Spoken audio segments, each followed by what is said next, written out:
Howdy. Welcome on in to the first Dave Campbell's Texas Football Watch-Along of the season. I'm Ashley Pickle. We're going to be watching Tomball Memorial and Klein Cain. Just to preface this real fast, we have a whole entire studio with a couple of big-time guests, some of our DCTF staff. If you are looking for actual play-by-play commentary of this game, you are more than welcome to go to TexanLive.com. We're going to be watching the Tomball Memorial and Klein Cain game. This will be a fun hangout type of Eli and Peyton Monday Night Football, since they ripped that off from us. I'm convinced of that. But that's what this will be. If you are looking for actual commentary of the game, we highly recommend you go to TexanLive.com. But without further ado, you will not be seeing this face anymore tonight. You will be seeing everyone who is actually interesting. And with that, I bring up our team tonight for the Dave Campbell's Watch-Along. On the far right there, you'll see Miss Mallory Hartley, our associate producer. You will see Ishmael Johnson, the assistant managing editor and managing editor of Dave Campbell's Texas Basketball. To his, on the bottom screen there, in the white shirt, it is 247's Mike Roach. Hi, Mike. How's it going? And on the far right side in the black shirt, that is Mount Pleasant head coach Joe Cluley. Coach, we really appreciate you making the drive in, because that's not a short drive. No, it wasn't short, but it was good. It was easy. I got to listen to my podcast and stuff like that. So what podcast do you listen to? You I'm know, curious. it's funny. I knew you were going to ask that. I actually was listening to a hunting podcast. Okay. There's a very cool book called The Prince of Poachers about Charles Beatty, who for like 26 years poached a ranch of like 166 world-class deer. And wow. Not that I'm advocating poaching, but he has It's a lot of cool stories. Yeah. So I was like, yeah, I'm going to listen to it. Right. So yeah, that's what I listened to on the way up here. Okay. Yep. So how familiar are you with East Texas now? You know, I feel very familiar with it right now. You know, my wife's from Tyler, Courtney. Okay. And then I graduated from TK Gorman in Tyler. So nice. I had some Okay. familiarity already with it. My dad was the head coach in Mount Pleasant. You know, I wasn't very old when we left, but so I've always kind of kept up with it. So I feel like I have some familiarity with it just from stories, and of course I spent a few years there, kind of in that Tyler area. So a lot of great people, a lot of good football. It's been fun. Yeah, it's been fun. That's true. My parents have a house out there in Yanis, Texas. I don't know if you've ever heard of that. I do not know that. Yeah, it's. You have to say that with like a hard like Yanis. You can't say Yanis. You have to say Yanis. Yeah, they've got Innis. in it. No, no. This is Yanis, Texas. Disrespect the Y. Don't disrespect. Yeah, they got a 1A program out there. They don't have football. They got basketball.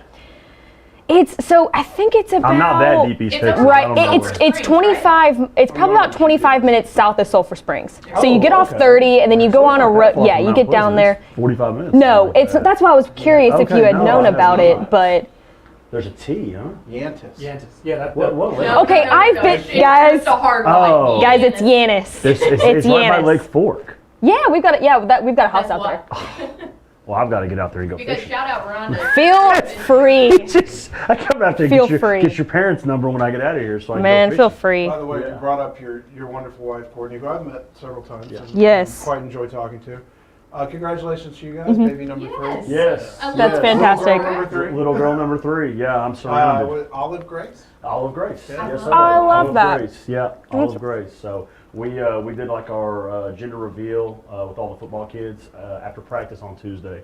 I saw that. Yeah, it was a lot of fun. awesome. It really was. It was a cool deal, and so it was cool to share that moment with everybody. My 2 little girls, Courtney, and then of course the whole football team. It's like I texted you then. I think God knew you were going to have enough boys to watch over in football. They're like, you need a girl. He gave you a house full of girls to keep me Soften up. Yeah, a little exactly. bit, yeah. That's exactly Keep you right. sane. I've met the older 2 daughters. Yes, you've met Kate and MJ. They're active. They're rambunctious. They are rambunctious. They like to get active. Yes, they are. Especially MJ. She's rambunctious. Yes. That's amazing. Yeah. Kate actually got glasses today. First. Big Yeah, time. I know. I went through that. Yes, I was the same way. Yeah, I'm contacts now, but I mean, obviously you're a glasses guy. Big glasses That's guy. yeah. Are y'all We all contacts? I don't. I have blue light glasses. Yeah.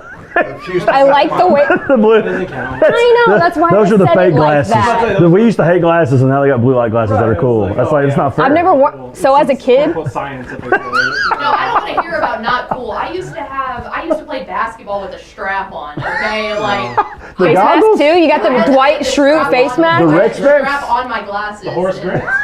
Or you had the wrist. No, for real though. that's Like awesome. I wanted glasses so bad as a kid that for Christmas I asked for fake glasses and I wore them around everywhere. Oh my I god. always thought they'd It's make me bad- look they were intelligent, ugly, and I too. had perfect vision throughout my life. And then Yeah. You want to be a 29 nerd hit, until you're and I'm actually like, one day I was like, Right. "It's a good-" Yeah, no, it You was need bad. glasses until you get glasses, and you're like, oh. Yeah. I know, yeah. I No, couldn't you're see. exactly right about that. You You are. take a test at the doctor's office, you're like, oh, that's a little blurry, I guess. And you put glasses, like, oh my god. What if I've been was blind. missing? Yes. Yeah, the lens thing. Yes. Kate was going through that today. They're like 1 or 2, 2 or 3. Yeah, that's exactly what it was. It's like seeing TV in Exactly 4K what for it the first was. time. You're just like, oh my god. That's hilarious. Did you mention, Pickle, did you mention that was Chase's birthday today? I have not. No, Yeah. if you are listening to the play-by-play commentary on TexanLive.com of this game between Tomball Memorial and Klein Cain, you will hear the dulcet tones of Chase Snyder, who is the birthday boy. Happy 23rd birthday to our play-by-play guy. Was that? I don't think that was coincidence that we just picked this game that he happened to be on. It was, Birthday. yes. No way. Yeah, Wow. pure coincidence. Happy birthday, Chase. May the Chiefs lose to the Bills in the AFC. Happy birthday, I Chase. forgot, a resident Bills fan. Mike Roach. Bills Mafia. That's right. That's me. You got a table? You told me, how'd you become Bill's Mafia? Bills. So Because you know Courtney, Bill's Mafia. really, Yes. Is she really? Courtney Cluley's Bill's Mafia. Like, Why? in her Family deal, ties? because she grew up Tyler, Texas. Like, how is it yeah. I possible? grew up that- in Irving. Yeah, right. Okay, right. So, yeah, how do we Shadow find of two? Texas State. Yes. Yeah, you're watching your Her like best Yes. friend was a huge Cowboys fan, and so it was like that was the rivalry, and so she chose like the Bills in the early '90s that was going to be her team. Which what a terrible choice, Right, you I was know? about to say, like, they went in '90 or whatever. It's like, oh, they're gonna. right, yeah, that's right. It's just Let me tell you nothing. my origin story. Yeah, So my dad's a Packer fan, lifelong. Right. Love it. my dad's a Packers fan. Disgusting, actually. You've got Aaron That's Rodgers on your crazy. fantasy Yeah, team. my dad's a Packers Yeah, I fan. like him. When I was 5 or so, and it was '89, Uh-huh. 90, my dad was like, "Hey, we need to get him into something, but like." The Packers are really bad this year, and I don't want him to go through like a lifelong like, torture. There's no way. Very poor read. Did not see the end. No. That's so funny.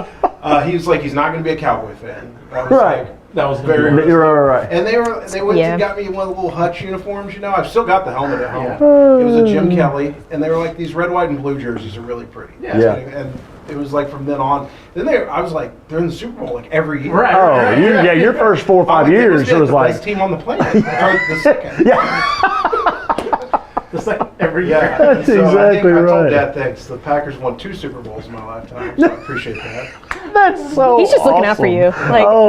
That is what a good great. guy. I don't want to set him up for lifelong disappointment. That's- Give you the bill. That's amazing. Oh, that is hilarious. Oh my gosh, At that's least you don't have hilarious. Josh Allen. Yeah. That's true. No, that is true. So are your little ones Bills fans too? Like, are they part of the That's a good mafia, point. or have my have you little ones. persuaded them? Courtney just sent me that. Courtney. Yeah, Buffalo versus the world. Nobody circles back. That's right. No, they are fans of like Mount Pleasant High School. Got a screensaver. They are, or you know, a year ago they were Estacado fans. Like There we go. they're all about whatever school I'm at. Let's That's go. no other football matters. It's only you That's know, how only it that. should be. That's right. the definition of it's like a gambling term, but like everybody rides. Yes, that's Right. exactly what. No, that's absolutely point. what it is. Like, you know, used to have a bunch of blue and silver, and now it's all black and gold, and like they don't want to wear any other colors. Like You that's were what we're kind wearing. enough to give me some Estacado gear when we were out there last Yeah. year, and it's like just still in my closet. Yeah, I'm like, that's "There's yeah. this You know, Estacado stuff." I know. And That's right. You're repping. That's right. I was gonna That's say, right. have you Mike noticed? repping. That's Yeah. right. Absolutely. Right when he walked out, I was like, look at that shirt. I said kiss up. First thing I saw, you know, I don't ever. My wife can tell you, I don't sort through it. I just first thing I grab. That's right. Yeah, Courtney would tell you that Yep. as well, for sure. Yep. For sure. I will say I have a lot of Mount Pleasant things to choose from because you gave me a very nice care package after you got hired. Yes. I've Yes. got hoodies. I've got. Yeah. I need Nice. that hat though. This is a new exclusive hats. So yeah, I'll have to hook you up when you come back out.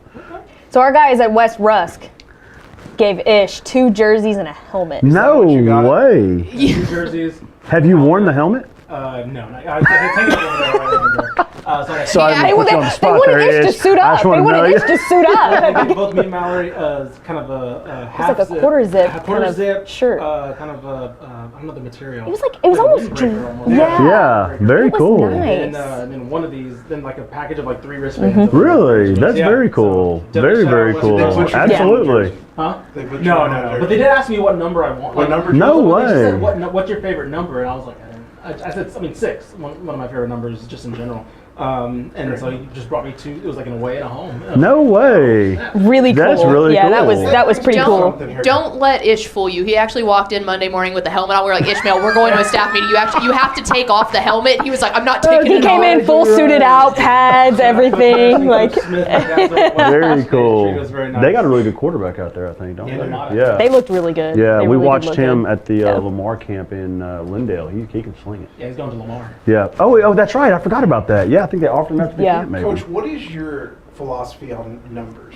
And like when you're giving Ooh, I like numbers that. to players, Yeah. do you have like a hey, nobody wears single digits? Do you have something like that? I really don't. I've always been of I want my senior guys to have the first opportunity. It's like kind of are you a returning starter? Which was harder being at a new school doing Right. that. Because like at Estacado, I took over for when Shavers left, so it was easier because like I knew all the kids, I knew who all the returners were, I knew all that stuff, who had worked really hard.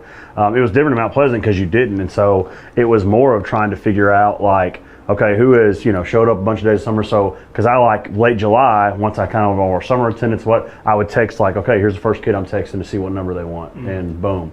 And then it kind of just went down my list of I know these guys are going to be on varsity, and I would just text them kind of in order of what I thought they deserved to be able to pick their number. That's cool. I like that. And yeah, that's kind of how I did it. Do you have if a kid gives you a number, is there ever a time where you're like no? Because I only say that because I knew a coach who like a kid was like I want 2, and he was like you're not athletic enough to wear 2. Yeah, the only ones Like can your center drop 2? Right, yeah, exactly. The only ones Oh I've my probably ever gosh. told no to, and it's always like the D-line guys that think they're Single digit guys. right. They think they're single digit guys, and I'm like, dude, like if you put 1 on, it is going to stretch not. so far across. Like we're not going to be able to recognize what it says. Yeah. The fiber of the jersey was not made to go that far. So that's so good. those are really the only guys that I've ever had to be like, dude, you can't wear that. It's a small. It's meant for a guy 150 pounds, not 350. Much as I'd love to give you the number. Ooh, there's- Oh, he dropped it. Oh. Yeah, Matthew Golden would have had that. Dang.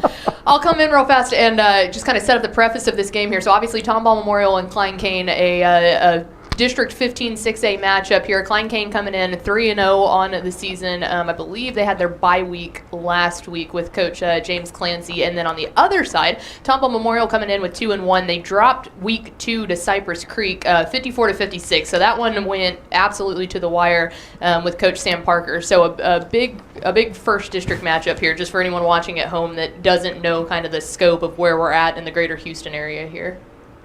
And Coach Cluley, you're a defensive guy, right? Yes. That's your roots. Yes. So Yes. you hate all these Yes. high flying offenses. Yes, I want the game to be 2-0. Respect. That's I am. I'm a defensive guy. That's kind of where I cut my teeth. I was a young assistant offensive line coach my first 2 years, and really more of a freshman coach at Lago Vista, which is like little bitty north side of Lake Travis. And got my first opportunity to be a varsity coach, but moving up, it was going to flip me to the defensive side. And my dad was a quarterbacks coach, offensive coordinator. So that's kind of where I always thought that I would, gravitate towards, because that's what we always talked about.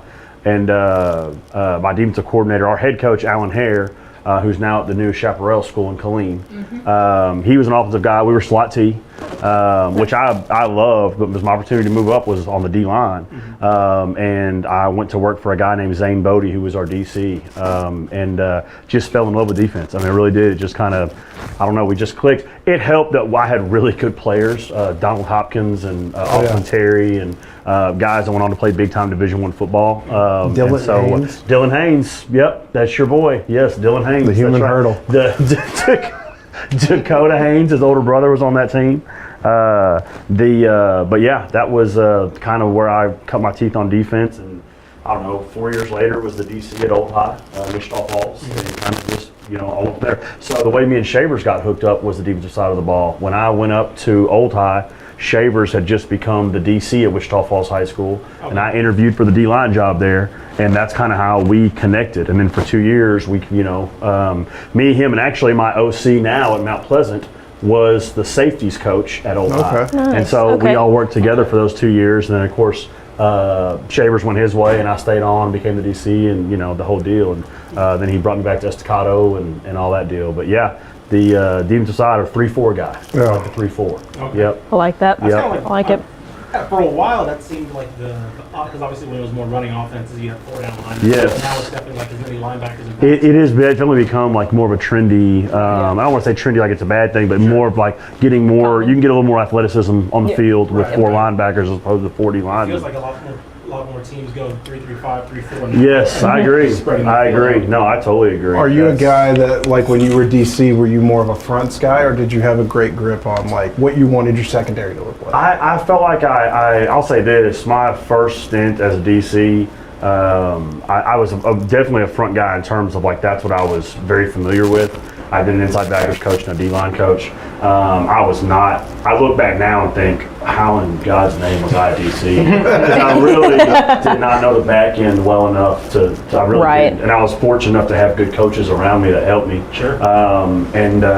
Just kind of, after that first year, we were very fortunate. We went to the quarterfinals that year, and then of course Toledo annihilated us. It was the year after Jonathan Gray, the year they broke the national scoring record. They broke that against us. I do. They blocked a punt. It was the week. You probably might remember this. I don't know if y'all will. There was like a snowmageddon. That's way of saying I'm old. Yeah, well, that's just as old as me. There was like a snowmageddon, and we couldn't play the game on like Thursday, Friday. We ended up playing the game on like a Monday. It was a weird. When was this? This was in 2013. Yes. I remember that Snowmageddon. It didn't really hard. Yes. I wasn't there yet, but my cousin was. We had to travel south to Waxahachie to get through all this stuff. And we were really still going through some of the snow stuff, but to be able to play. And we met Alito down there, and they blocked a punt to go up like 21-0 on us. Dang. The funny thing about it is that we ended up getting beat like 69-14. I mean, it was bad. And it was a running clock in the second half. And this is in a regional final? This was, the quarterfinals, yes. Like the regional finals. And but I remember when we came off the field, we were, after you get over the loss and everything, I was like, well, fellas, we held them like 15 points below the scoring because they were scoring like 80 points a game or something like that. You gotta find the positive in everything. Stats can be used any way you want them. That was the. You gotta find the positive in it. That's right. I found the positive in it. Yeah, that's right. We held them like way below the scoring average. We did our job. Yeah. Right. Right. That's right. Literally though, yes. That's the ultimate. I had my guy. Okay, so that actually brings up a really good question because, and now that you're a head coach, how hard was it to get out of that mindset of, I did my job. Yeah. Right. It's funny is like, so we do fast starts and stuff like that where it's like, hey, best offense versus next best D or vice versa. Or we'll do like pass under pressure. And it's funny because it goes both ways because I always tell the guys, like, y'all do it how you want to because I never lose. Like, I celebrate with the winners. So if offense wins, I'm an offensive coach. There we go. But really and truly, it doesn't work like that. You're just angry. Yeah. Because one side didn't perform like they should have. Even if your offense looks incredible. Right. And then I'm like, well, our defense. So really you just went to being mad all the time. Yeah, I'm mad all the time now. Like, there's no joy. There's no, there's no joy. There's no joy. I also like We went from seeing the positive in everything to just, we're never happy. I like it. Yeah, exactly. Now you're only seeing negatives. Yes. There's happiness in everything. We gotta remember that, okay? That's right. Every bad That's situation, exactly there's something good. Yes. Moral of the story here. I know you were excited to go back to Mount Pleasant. Yes, very. Because we came out and saw you during the spring. Yeah, you guys did. Yeah, it was. how's everything been since how's the community been, all that? Oh man, the community's unbelievable. Like I get these Twitter messages with like pictures of meat on grill, and it's like, this is how we do it in Mount Pleasant. Yes. And I'm like scanning my schedule. It's like, who's Mount Pleasant? How do I get to Mount Pleasant? Yeah. How do I get out east? So Randall McMahon, like our booster club president, basically, every home game he brings, I don't know, probably about 1:30 or 2. Will drive to kind of behind the field house, and he's got a big play. big, huge play.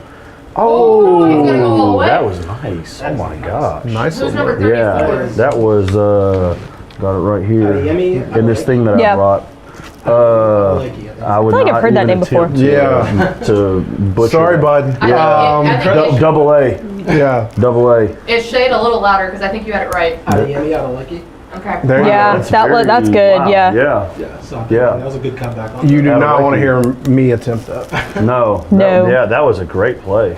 In my line of work, the kids I run up against, the Neto Umazelos and ones like that, I'm just like, first meeting, it's like, hey man, how do I pronounce your name? Right. No doubt. Like, and it's just more respect thing. Like, I don't want to get it wrong. Yes. You know, so just tell me now. Yes. Like how it's done. Yeah. Instead of me guessing. No, you probably had run into that a bunch. A ton. Yeah, I bet you do. I bet you do. I'm awful at pronouncing names. Yeah, that's. I struggle. Good thing you don't work in broadcasting. Hey, we got It's Just Mike working. How about that? Hi, bud. Welcome to the broadcast. That's on me. That's great. That feels like a technical director thing. No, it absolutely is. That's 100. Oh, okay. I don't like to give Ish credit on all things, but that was definitely not his All right, Ish, fault. so say everything you've said. Right, yeah. Get Everything back to you said talking at about this three-man point. fronts. That's great. I know, right? Yeah, we got to talk about three-man fronts and. Exactly. Okay, to be People fair, are like, why is Cluley just monologuing about three-man fronts? to be fair, you could hear him. He was just very low. Say it louder. Yeah, Monologuing three He's got 4 mics next to him. You You're can talking to hear him. nobody. I told him you'd be good for this because you like to talk. I just talk the whole time. But there's no speech. I'm just going to speak the entire time. Oh, that's hilarious. But going back to Randall, so he cooks like he did chicken. Like every kid gets like 2 chicken breasts, but he smokes them or whatever, grills them. It's unbelievable. And then we have like boudin, sausage. The moms bring in like macaroni, mashed potatoes, green beans. Yeah, our pregame meals are. I don't for suppose you real. guys have a Thursday night regular season game at home. We don't. No. There's no reason for you to. No, there's not. But no. I think you could probably get this crew out there. Oh, absolutely. I'm telling you, If you we'll did. feed you. I promise you. That's why I look like I look. That's we don't skirt on the food. You're gonna eat a lot. Yeah, it's fun. It is. And you'll get some good food recommended. You sent us to a good burger place in Mount Pleasant. Yeah, burgers and fries. Burgers and fries. Yeah, What a great burgers. name. I was about to say. That's an elite name. Yes, clever. burgers It was and really fries. solid. Me and It Guy is. Frazier went, and it was a great old time hamburger. I love an old time hamburger. You do that way too good. You do that way too good. That's hilarious. I feel like restaurants that have simple names like that, you gotta try them out. 'cause Yeah, they're oh no really doubt. good. Right, yeah. No, It's it's like going to a donut shop. If it has a name to it, I don't want to go. I just want to go It's where a it donut. just says it was donuts. donuts. Yeah. Absolutely. You don't even have to put an S on there. No. Just donuts. Yeah. There's a place in Missouri where my mother-in-law, she just moved it down with us, but she used to live, called Burger Time. Yeah. And I was like, sounds awesome. Yeah, absolutely. Sounds great. Yeah. No doubt. You know, that's a grill that thousands of burgers have been on. Yes. And it probably hasn't been cleaned that much. It's just delicious. Doesn't need to be. No, it doesn't. No, There we absolutely go. not. Oh, Oh, good defense. good pursuit. Yeah, that was. Yeah, Cain got some good players. What do you find, so as a three-man front guy, like what's the toughest off it? I mean, is it old school triple option? Is it I think lane? the old school stuff's always hard because you don't see it as much. Yeah. You know, the slot tee, wing tee, flex bone stuff, all that stuff where it takes a ton of eye discipline. Because like this is the stuff you normally see, like right here, what Memorial's running, like that's very typical, and what Cain's running, it's very typical stuff, and like kids see it in Little League, and then all the way through junior high and all that. So when you play a team that doesn't run something like that, and your eye discipline has to be so much different, especially in the secondary, because it's like they're gonna run, and then they're gonna run, and then they're gonna throw pass maybe once. Just to train their eyes in like the 3 days you have to get it done, that's really tough, you know, especially like you you know, you get into a playoff game and the game gets, you know, you lose a flip and you play on Thursday, and now you really only have Monday, Tuesday to prepare for those guys. Like, all that makes it tough. I remember talking to the SOC coaches before the Liberty Hill game last year, and I was like, how did you guys prepare? They were like, we told them to tackle everybody. Just tackle whoever's in front of you. Absolutely, yeah, absolutely. Well, when we talked about on Republic of Football this year, how does UTSA prepare for a team like Army? Like, how do you defend against that, right? Yes, It was very hard to kind of predict what was going to happen. Just There's because no they doubt. got a good secondary, and it's hard to kind of well, those offenses It's one of those are things that you could spend a ton of time on it, and you're still not going to be as good at it's defending it as they are just not what you see. You don't see that at the college. You don't see it. The eye discipline of it is so, you know, and it's almost kind of like back, like, you know, I've talked to my dad about like even the Mount Pleasant days and Mineral Wells days. He wanted to throw the football, in which back in that time was not a common thing. And so they would throw it 25, 30 times a game, 3-step, 5-step drop. And that was hard to defend back then because your defenses were built to stop the run, I formation, power, counter, those things. And so having 2 or 3 wide receivers was like mind-blowing at that point. Like, okay, how do we defend this? And of course, it's totally reversed now. You know, now you're trying to figure out, how do we stop teams are throwing the ball 60 times a game, you know, and you just don't see the slot T stuff as much. I'll tell you this, like, you know, people make fun of like it's the slot T mafia, but it really is. Oh, yeah. It absolutely is. There was you were in coaching school, right? Yeah. Did you hear the collective cry from the slot T coaches when they announced the new cutting regulations? Oh gosh, man. I thought there was going to be a riot on the convention. I could not. I mean, you talk about changing the dynamics. I mean, we played a slot. Man, double A. That's him again. Off to the races again. Yep. Man, Akalele, good looking kid. He is a good looking kid. He's got some juice. Adeleke? How we old said that? is he? Adeleke? I'm assuming it's Adeleke. Adeleke. Yeah, he's a senior. Man, he's a dude. Does he have any offers anywhere? No, I don't know. He's a good looking kid, though. I say that. I don't know for sure. He's a good looking kid. Yeah, he's got some juice and some He size. sure does. Yeah, he's a big old kid. He's about to be on 247 if he keeps playing. Yeah. like Yeah, that. no doubt. We got 24/7 Make a best profile right here. right now. Congratulations, kid. We've got Mike in. That's right. Just for you. That's He's like taking notes on his phone. He That's actually exactly don't right. like it. Yes. One of their offensive linemen, I know Gibson Pyle was responding to our tweet earlier, Klein Cain offensive. He was very excited that we were going to be watching their game. So he probably looked at him. He's like, "Hey, Mike Roach is going to." Yeah, that's right. Make it happen. Ball out. That's right. Make it happen. This is That's it. right. He might get a profile after this. Hope you're on track, bud. Yeah, there you go. That's right. That's right.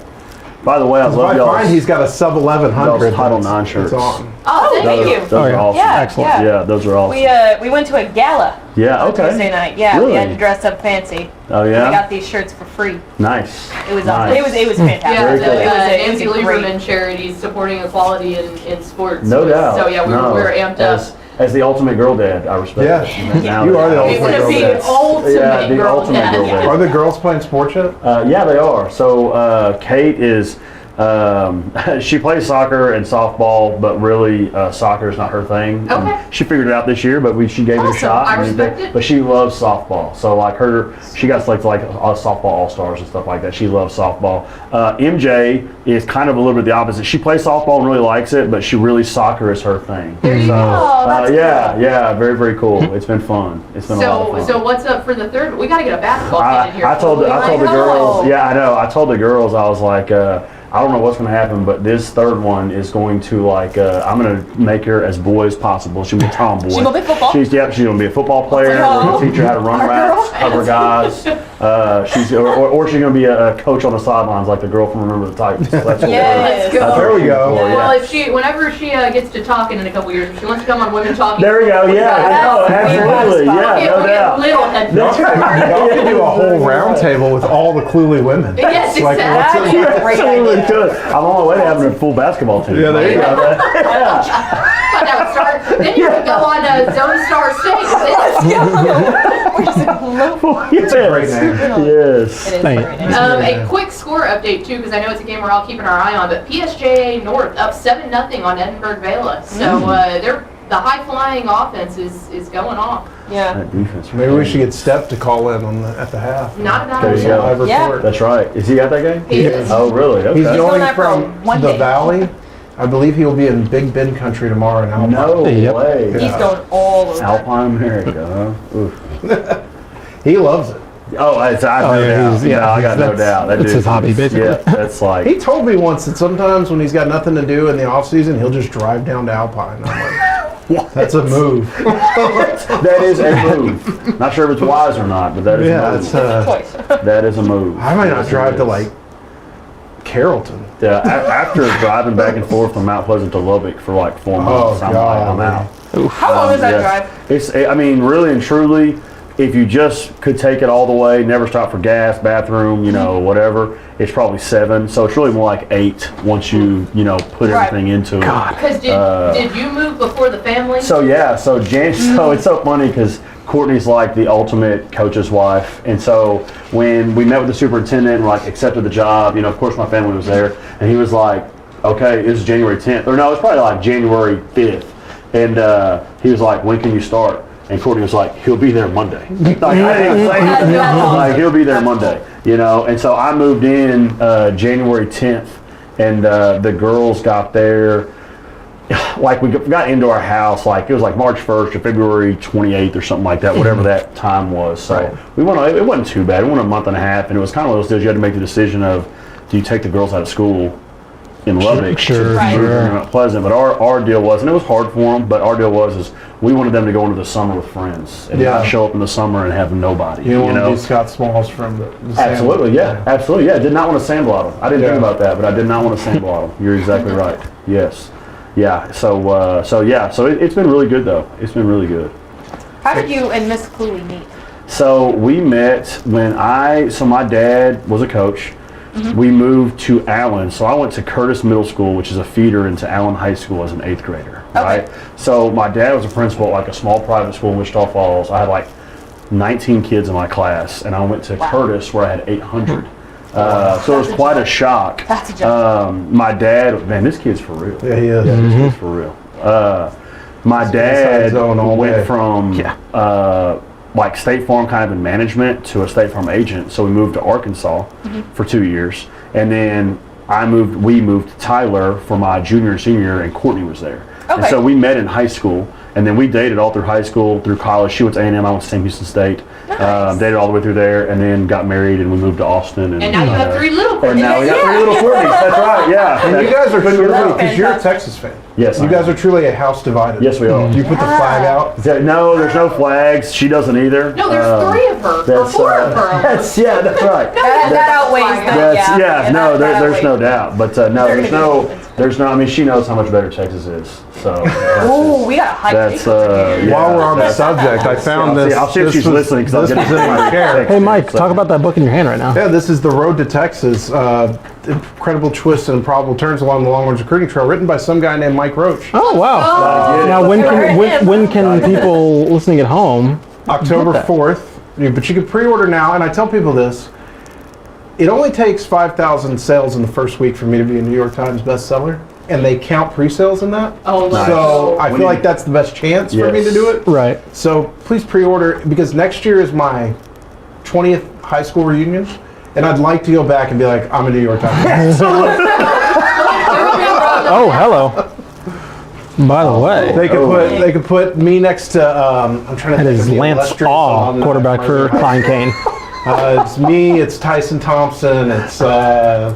It's Frank Beard, the drummer for ZZ Top. There you go. Now, isn't the Golds from Irving? The Golds are from Irving. That's what I thought. Yes. Yeah, that's what I thought. Yeah, the Golds are from Irving. It's funny. Shout out to Greg. Greg was a year ahead of me, so I watched him play my whole career basically, and then his little brother Marcus, who's now the head coach at Wiley East, was 2 years behind me. Okay. And Marcus has gotten out to Wiley East and just hired a bunch of dudes I grew up with. So I'm like, really? I got to come show you guys love. Absolutely. This is Irving love here. So. All right, what is it now? Like, is it second and goal or third? Second and goal. Second goal. Oh, fumble. Wow. Pick it up himself. Klein Cain. Right? That'll work. I guess that's points are points, right? Yeah. There's the first rushing touchdown for quarterback Lance Awe. I believe he dribbled that into the... Yeah, I was about to say, that was like a Harlem Globetrotters. It's over here. Yeah. All right, Coach.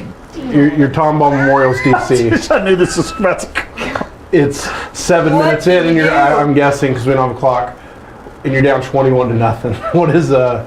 What are we saying to the fellas? Man, those are not fun conversation. But you know what? I'll say this. I'll tell you this right now. So I don't know the Tomball Memorial coaches. I don't know their staff at all. But I just watched their kids jog all the way off the field. Yeah. After being down 21-0. Sure. And that tells me that they're well coached. That their coaches have their kids believing in the little things, because you watch so many teams that something like that happens. We're down 3 touchdowns. Head down. Walking off. Yep. Their body language says it's over. And those kids right there, now they may not win the game, but their body language is saying we can come back and do this. Right. Right. I think that's a huge sign. Then you look on the sideline right here, you can see all the kids down there trying to get it fixed. It's those little things that you can tell that's a well-coached football team. They got those kids believing.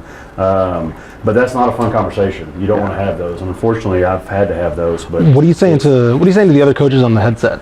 A lot of it is you're trying to figure out and of course I haven't been paying total complete attention to this, but I think their 2 big run plays have come from the same run scheme, opposite sides. Okay. So you're trying to figure out, okay, where are our fits? They hit us twice now on 2 big plays with this same run scheme. Where are our fits messed up? And they're down there on the bottom on the whiteboard drawing it up, talking to their guys about, okay, this is where we're not seeing a guard pull, or we're not seeing the down and out, or we're not rolling to our cover 3 coverage, or whatever it is that they're doing. That's what you're talking about on the headset. And then once you have that figured out, because you never want to go talk to the kids before you figure it out as coaches. Right. So then you go to that bench and you say, all right, fellas, here's the deal. That's when the headset comes off. Here's where we got to get it fixed. Okay. And that's the bottom line is, as a coach, it's always about the next play. And so I also know that on Klein Cain's sideline, they're going, okay, what you've done the first 7 minutes does not matter. It doesn't exist. It doesn't matter. It's next play all the time. So here's where we can get better, and here's where we can block stuff. Here's where we can get them on. Hey, they're going to start over pursuing on the little zone slice that they're running, so we can run this off of it. So you start preparing them for the changes that you feel like that defense is going to make. And then when they make it, you already have in your kid's mind, hey, this is where we need to attack next. Sure. And so it's all again, and this is obviously a district game, but it's all about just continuing to get better. Every play is an opportunity to get better. That was the end of the first, by the way. Oh, okay. There you go. Yeah, First quarter. end of first Okay. there. Okay. So you get a little time now. Yeah, you do. And Yes. So I asked you as the DC, what are you drawing up as the head coach? What are you saying at the end of the first year? I think, keep them engaged. I think what it is first off, there's still 3 quarters to play, and if we feel like we're the team we are, and Tomball Memorial looks like they have good athletes, they don't look like they're they do. They got some big kids. You're saying we can go if we can go 2 plays the next 3 drives, score, and we're right back in this game. But you're a score and a stop away from being right back in it. Score, stop, score. And so you're just preaching that to the kids right now, doing the little things right, stay the course. You're talking to your coaches about we don't need to take 3 deep shots every play. Let's stay the course of what we're doing. Our defense will get better. We'll get it fixed. Those type of things. Yeah, because it seems like a lot of times you will see guys at this point abandon the game plan, and it's just let's start bombing. Yeah, and that only to me makes it worse. Unless you have a freak out there receiver and it works out for you, but not everyone has. If you do, you probably should have been doing that from the beginning. Yes, right. Game plan going into it, right? This must have been the end of the first. Yeah, there we go. Yeah. Just to kind of, if anyone is just now joining us, just to kind of give what we're doing here. We are Dave Campbell's Texas Football. That's Mallory's MacBook Air. We are watching Tomball Memorial and Klein Cain on TexanLive.com. We've got you covered all throughout the year with high school football, high school volleyball, high school basketball, any sport of the UIL you can watch on TexanLive.com, so you can become a subscriber if you head there. We are joined by Mallory Hartley, Ishmael Johnson, both of Dave Campbell's Texas Football. The voice you're hearing is Ashley Pickle of Dave Campbell's Texas Football. We have 247's Mike Roach and Mount Pleasant head coach Joe Cluley. You can get involved in the conversation on Twitter, #DCTF WatchAlong. But yeah, watch along. We're excited to be here. We're excited to be doing this. And I think that's about it. If you have any questions that you would like our guests to answer during halftime, please start submitting those now. That is 30 minutes, so we need plenty of questions. So any viewers want to submit questions, you are welcome to do that. First off, it's TV's Ashley Pickle. Okay, let's Right. not get crazy. Absolutely. Thank you. There's a reason I'm not on Thank you camera for here. that. Thank you. That's because you're Because on she's camera. too much. Right, exactly. Yeah, She's supposed to yeah, save. you gotta have. We It's how gotta has to work. You can't Not like. Fox anymore. She's Alley's contractual. football You know what Fridays. stinks? Yes. Like, She's what- contractually obligated to not have her face show anywhere else except Friday night. No, okay, So. listen, you know what actually stinks is like in the past I could have threatened to like just turn off the computer or like walk out, but now Mallory's here and she knows how to work the computer. So I really shot myself. That's right. That's Because right. I could be like, I could leave and y'all would be like, yeah, get the hell out of here. Yeah, Also, Cluley drove 3 hours. That's right. yeah, That's a good that's point. true. The Oregon Trail. He spent time on 30. He had to come across Lake Ray Hubbard. Yes, I did. Right. Yes, I Okay, did. that Show some respect. When there is an accident on that dang I'll tell you what, lane, I was actually shocked at how quickly I got here because I was, I'm thinking I'm in 5 o'clock traffic. Yeah. But it was all the traffic going the opposite Yeah. way. That Right. was all. Everybody's going mine, out to the burn. I like had my cruise control. I never had to touch it. I mean, it was just like smooth sailing all the way. It was nice. It was really nice. yeah, when there's an accident on that bridge, Oh, like, you're stuck on there for an hour. that I know where like that bridge at bottlenecks or whatever. It is They've been doing a lot awful. of construction. up Yes, there. Yeah. it is awful. Awful. Yeah, they're building like hotels and stuff on that. Oh, really? I think on like that free land. that's on Yeah, that's bridge. they'll make a lot of money off of it. I know that. We They'll do make a lot of have money a, off we do of have a it. comment that came in. Roach wearing a Mount Pleasant shirt next to the Mount Pleasant coach is like wearing the band shirt to their concert. Like I said, it's just first thing in my That's closet I really reach good. for, you know? Don't give the commenter too much credit because it was Greg Tepper. And we Don't really hate don't. All right, It was a bad comment. take it back. Don't take hate it the back. player. hate the Like, game. how disrespected do you feel as the head coach in the state that Greg Tepper just didn't even show up? That's I know. Katie's That's very wild. own Greg Tepper. That's Thank right. you. That's like, I guess they were gonna have to pay him too much if he showed his face. To be fair, I didn't know until like 3 hours ago that he wasn't gonna be here. So like, He said, all right, Sherry, you're quarterbacking this. Like, right, and I was like, wait, what? You're right. I Like, got that's it. a white face woman on the I ground. told him, I said, Clue's the nicest guy in the world. You'll be part of his family in 10 minutes. Yeah, no, that's, I got no problem with that. I was but like I was just like along the lines of picking on Tepper. Why not? Oh, big play. Oh no, you gotta bring that down right through the middle of the field. Like, hey, we got him right And then here. you're back I up. know. That's 6. That was Great was call, too. absolutely- Oh, yeah. That pop Great pass. call. That's so it's getting so Become more and popular. more popular. It is so tough to defend. Yeah. So tough to Is that a defend. true, most of the time, RPO, or is that a... Like I don't think it is really because a lot of times, and some people play like that and reading the linebacker stuff like that. But it's a play that to me, sometimes it takes a little longer to develop because a lot of times if you're running that pop pass, that guy is working to the linebackers. It's almost like running like the Like a fox off of slam and release. Yes, and so you got to give it a little bit of time, and usually your RPOs are quicker than that. And so I don't look at it as like a true RPO. Gosh, Man, I'll tell you that what, front seven, that they front are seven for quick. Cain is they are for real. I think Max Preps, who sponsors our rosters here, they've got 93 who's caught my eye a couple times, Tylen Lewis, but they've got him listed as a corner, number 93. He's definitely not. a Probably corner. not. I was about to but say, yeah. No, definitely not. a He's corner. caught my eye a couple times. He Yeah. might get a profile. 7 and 9 back here, both are looking. You get a profile. You get a profile. Yeah, that's right. That's right. Do I get a profile? Yeah, I need you to do a profile on Mallory's flag football game. Hey, Please don't. They got the house right there. Oh, good spin on that. Drop dead. I don't. These punt Gotta get formations. stopped right Okay, here. let's talk dude. special teams. Oh, let's do it. Crack Yes. knuckles. I don't want to talk about These punt formations are getting crazier by the year. What's up Yeah. with that? Man, I Remember don't when you know. just had tight punt? Well, I was gonna say like, is it? That's what we have. I was about to say, is it just people doing different stuff for the sake of being different? Because like, oh, we I'll can't say just this. run tight Well, I'll punts. say this: a lot of those unique punt formations, when you look at them defensively, it makes it really hard to rush because you are so concerned of what all they can do out of it. Yeah. Like, Sure. all the different fakes they can run, especially if they have if they have a guy running out there that's like your typical punter that maybe is just like a kid out there kicking and doesn't. Ooh, that was a breadbasket. Beautiful throw. That maybe isn't as athletic. You're not as worried about it. Sure. But like when people do that and put like their quarterback or their best receiver or running back there, that is you get so worried that they're going to fake something that you just don't rush. Sure. Yeah. And so people have gotten into like the weird formations with the rugby punt because it takes longer. They can hold the ball longer. And it's almost a read. And it is. Right, it really is a I'll read. say this. We had a. Oh, my goodness. That's Oh about to no, be. they got another guy. That was another good cutback. That is Liam Lowe, wide receiver listed. Yeah, I was as. going to say that's wasn't their big running back. He's pretty tall. That's He's a nimble kid.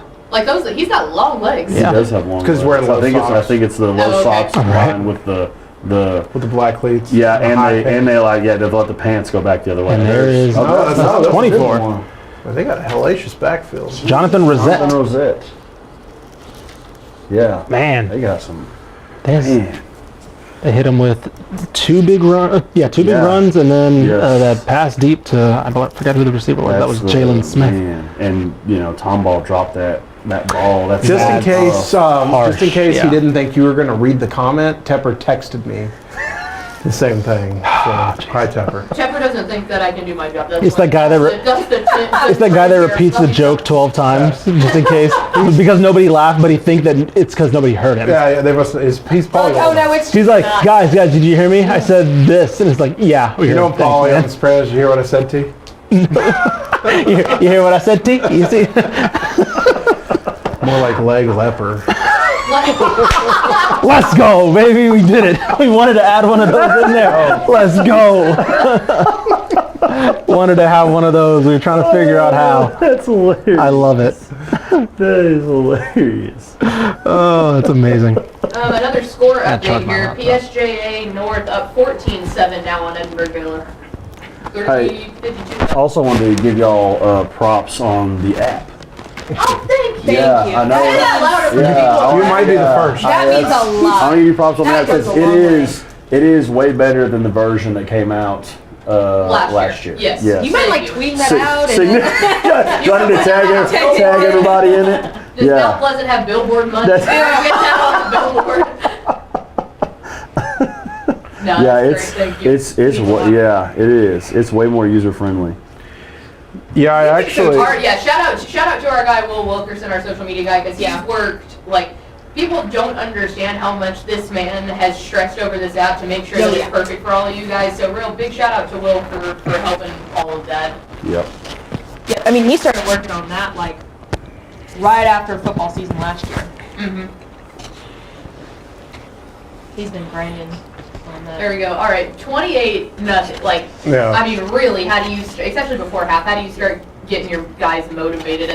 Do the speeches turn into just motivation at this point rather than scheme, or is it still like 50-50? It's a lot of it right now is about like motivation. Like you're playing to get better. You're playing to put yourself with a chance to possibly get back in the game before halftime. You're talking about let's get 14 points on the board. We had an opportunity, it didn't work out. We'll get more opportunities. Let's capitalize on them. Let's try and make this thing like 14-28. At this point, I don't think you're not talking about let's try and tie it up. Like be realistic. Sure. Like, let's make this 14-28. Let's go down 2 scores at half. Come back out. We'll get a stop, get the ball or whatever. Get the ball, score, get a stop, and we're right back in this thing. I'll say this: the the huge issue right now is the front from Cain is controlling the game right now. Yeah, they seem to have a lot of lateral speed. They're getting. They're flying to the football. They're physical. They're long too. They are. They are big and physical. And Memorial has some good-looking kids, but they're just whatever the defense is doing up front, they are doing a really good job. I do have to say, my wife texted me she's watching, so hi, Kylie. And, There you go. I think my dad's watching, Mike's so wife. hi, Dad. Hi, Mom and Dad. And then Tepper just keeps texting me. Like, if he wanted to talk so much, he should have came. I texted Tepper like, "Hey, I'm here," and I got no. Oh no! Damn. Yeah, no response. Ghosting you. Oh, there you go. There you go. That's a great That's what you throw. had to have happen right there.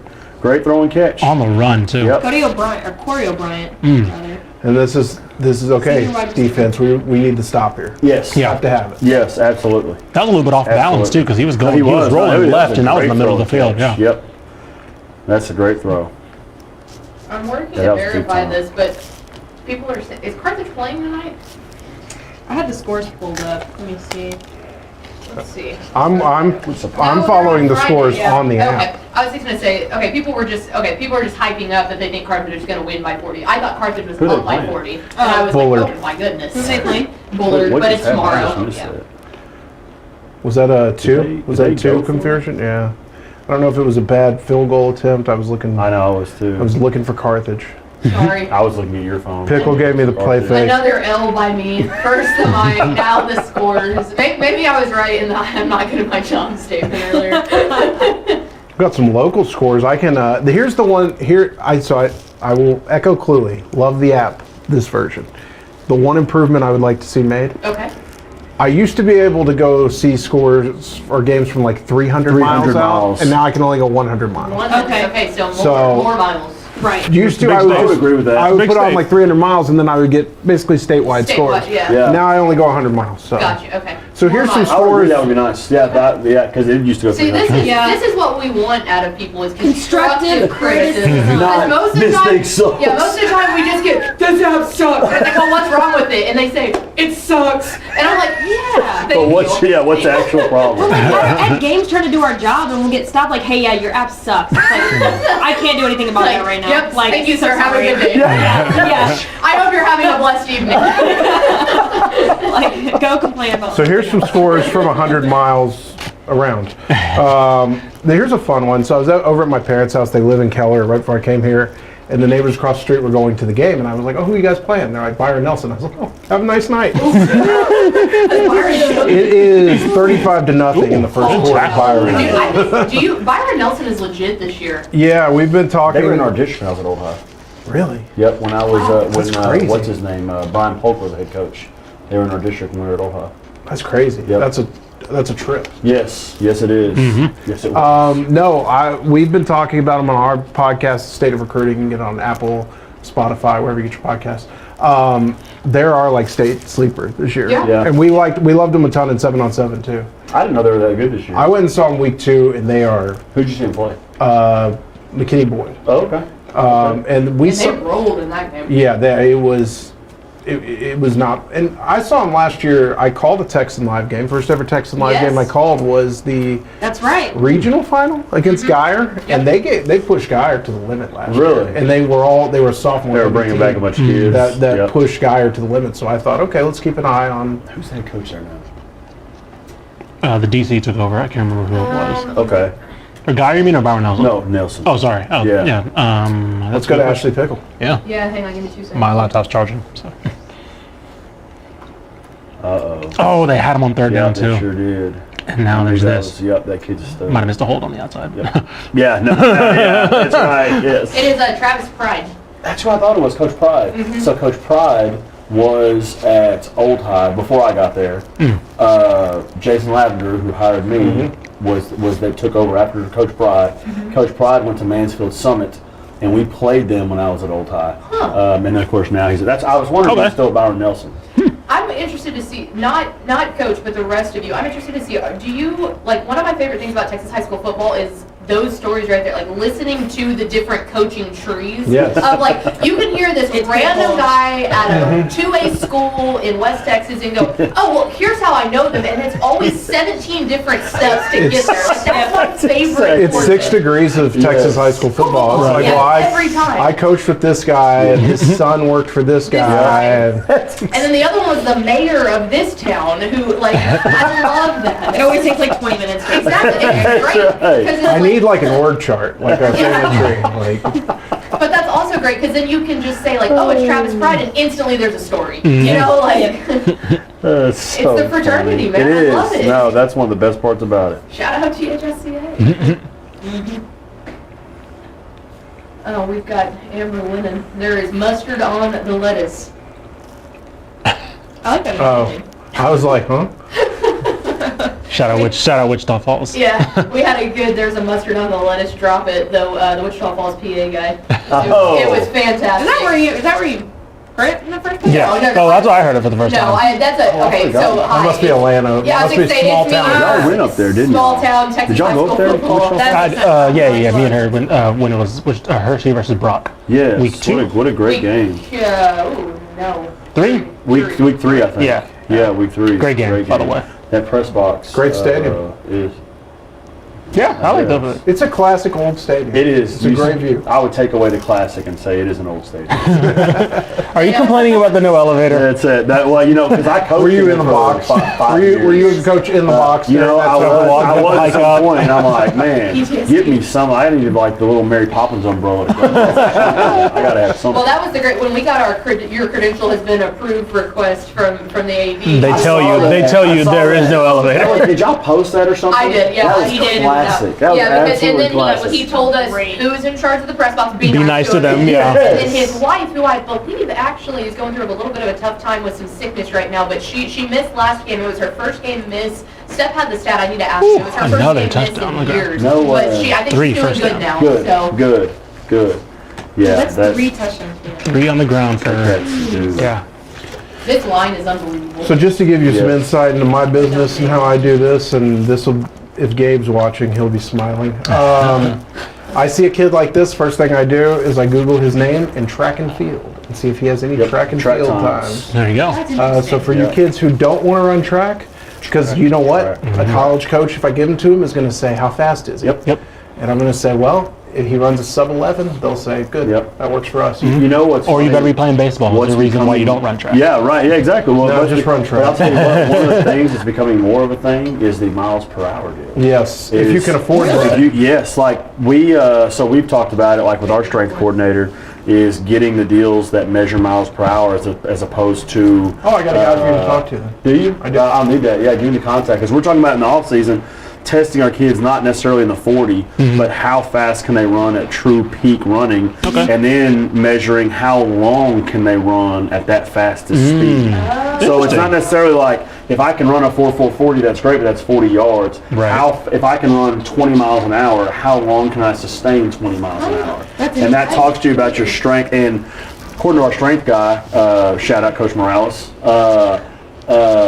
it's kind of really in the strength community has kind of always been a thing, and it's just now starting to convert into like at least the Texas high school football community. Yeah. You're testing more for miles per hour than you are for, not that track times are irrelevant, but like that miles per hour in terms of like how strong are you getting your kids. If your kids are stronger, then they should be able to sustain faster speeds for a longer period of time. Sure. And that's how you test speed, as opposed to, well, he ran a 4.5 in A straight February, line or he ran something. 4.4. Yeah, exactly. So I guess, Seconds, I yeah. was going to Yes. say, so transitioning that into more of a track mindset, that would be taking a look more at like, oh, if you're really good at the 400, that's Yes. going to be a lot better than being. Yeah, I mean, yes, that's Yeah. kind of what you're looking at. How long can you sustain a really fast speed? So Yeah. if you see the guys like the players wearing, they look like sports bras. They do. But they've got Yes. a GPS tracker. And the other thing they're good for, from what I understand, because I actually had a guy, so I'll hook you up with this guy from Catapult, who called me last week Catapult, and that's said, fine, I'm yeah. trying to get into high schools and get this into high school people's hands. I think Lovejoy bought like 10 of them or something. They've been testing a couple of their players. But the thing they use it for, especially like in soccer, is it can actually tell you like when your guys are breaking down. Yes. Yeah. Like you can say throughout Fatigue. a week, okay, he was at peak level Monday, and on Wednesday his numbers were much worse. So Yep.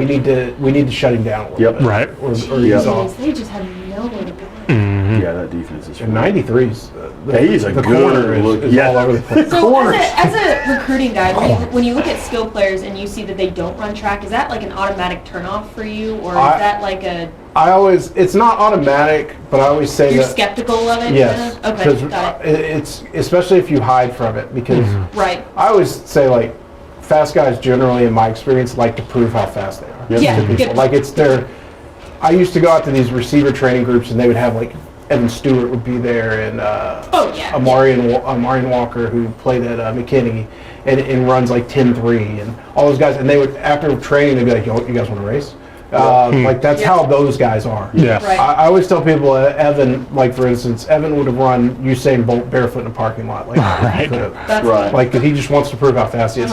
If you're hiding from it, yeah, it worries me. It's a size and speed game. Like Yes. it sucks because we run across these guys in Texas high school football who are they're great high school players. Sure. But they're a little smaller than colleges want. They're a little slower than colleges want, and people wonder, well, they put up great numbers, and it's a size and speed game, man. Height, weight, speed. That's what schools want. That's exactly right, because I've had like a college coach a long time ago told me, like, Coach, I'm not going to get fired for taking the 6'3" 200-pound wide receiver that can run a 4.4, but that doesn't pan out. But I will get fired for taking the 5'10" guy that was productive that doesn't pan out. Yeah. Because like he doesn't have the measurables, and I like that's like you said, it's a measurables game. Right. You know.